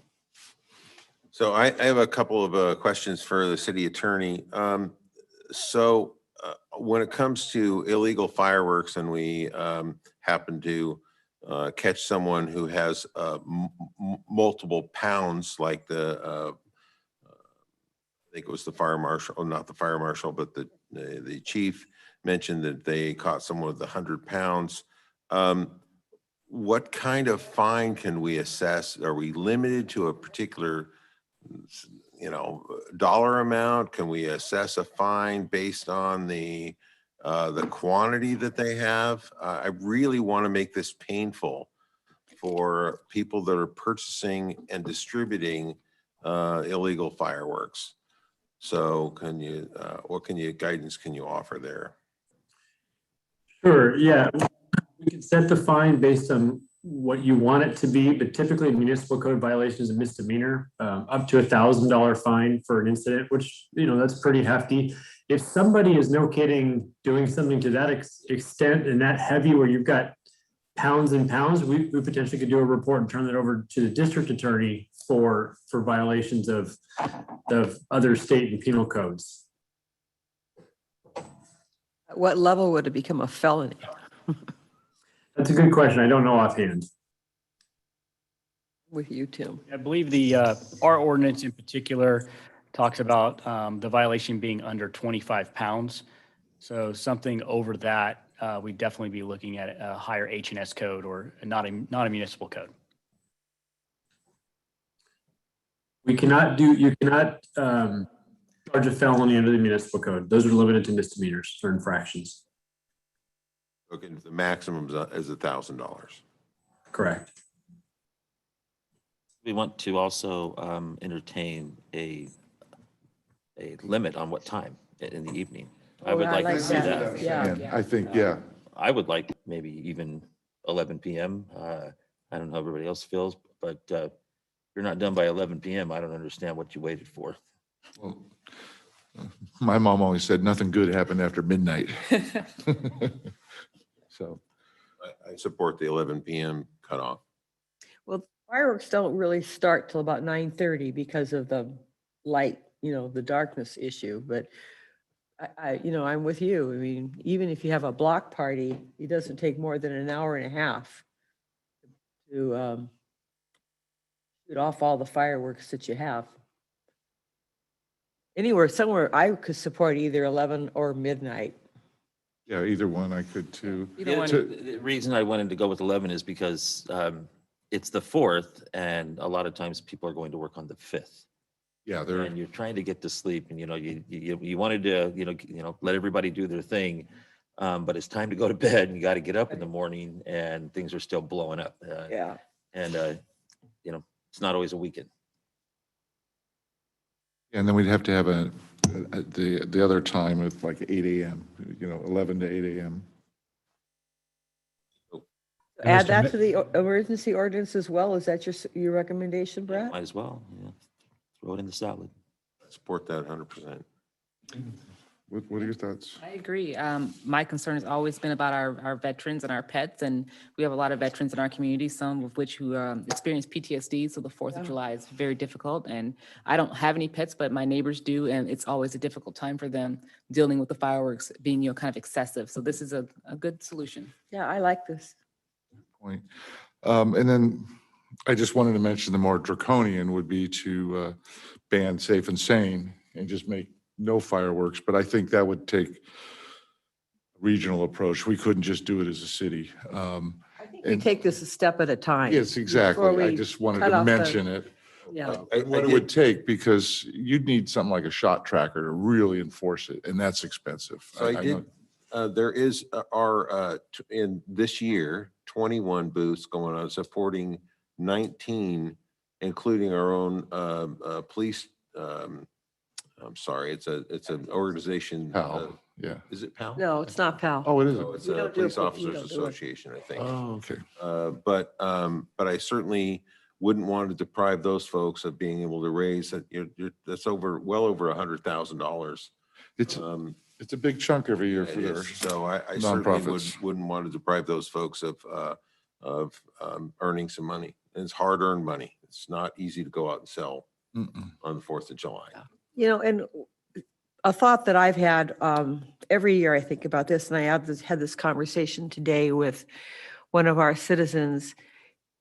In order for us as a state to be effective in curbing illegal fireworks, I think we have to have a state mandate. And it might sound crazy, but we've got at every entrance in the state of California from other adjoining states, we've got these inspection areas where your car has to be inspected for fruit. I think it should be inspected for illegal fireworks. I think that's much more dangerous than the fruit fly that hasn't been around for decades. So, and stop it at the border. And that would, I think, take care of a lot of it. But that is not within our jurisdiction, but that's my thought on it.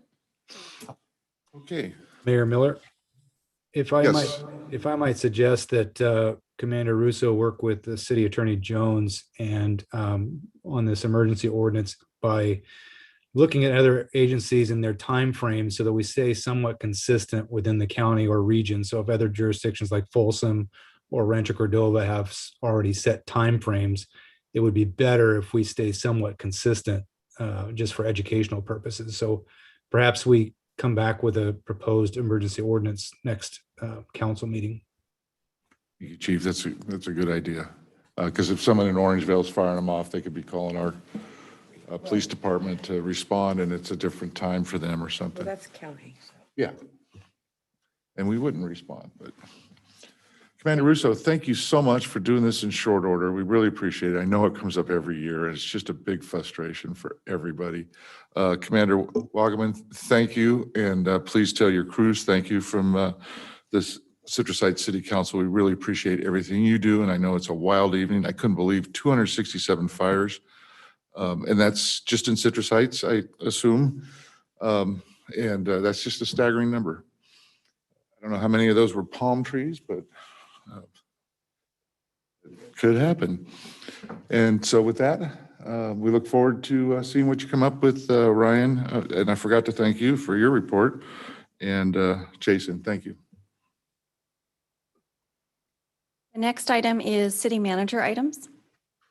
Yes, Council, briefly. So with regards to really the pandemic and this overarching narrative from the governor about, opening California, staff follows this daily and weekly, and there's a number of moving parts. There's the overarching narrative, but there is many sub-narratives as well that go along with this, and really in a couple of different categories.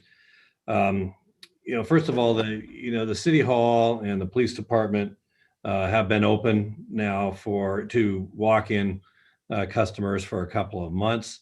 And we've been able to serve, as you know, and as we have reported, really all year virtually, but we did open the walk-in component as well. We have very few customers as a result of that.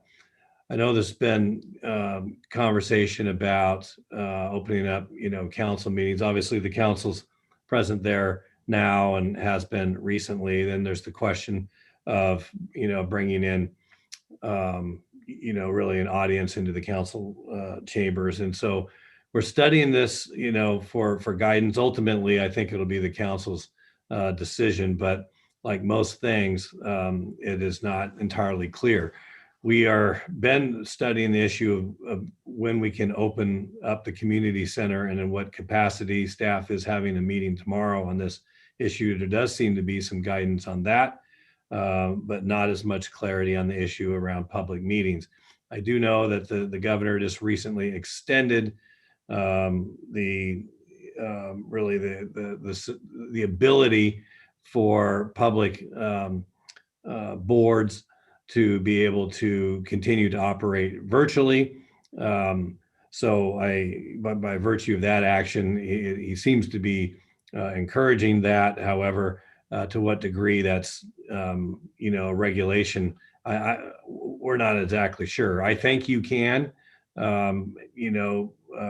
bring members of the audience into the chambers, but we need to understand what's going to be required in terms of safety measures. The employee and employer category is separate and different.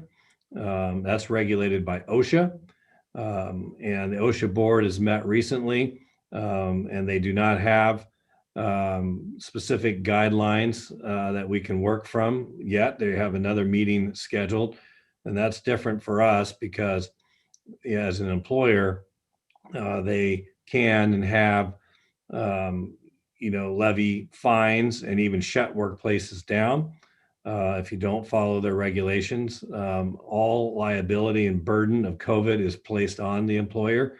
And so our human resources staff has spent a lot of time and still does currently adjusting and writing mandatory policies as dictated from OSHA. So the employee side is different. So, my hope is, and I hear from the council the urgency to want to meet and bring in the public. We agree. So we're hoping that we can get you some guidance this next week prior to the next meeting that the council can consider.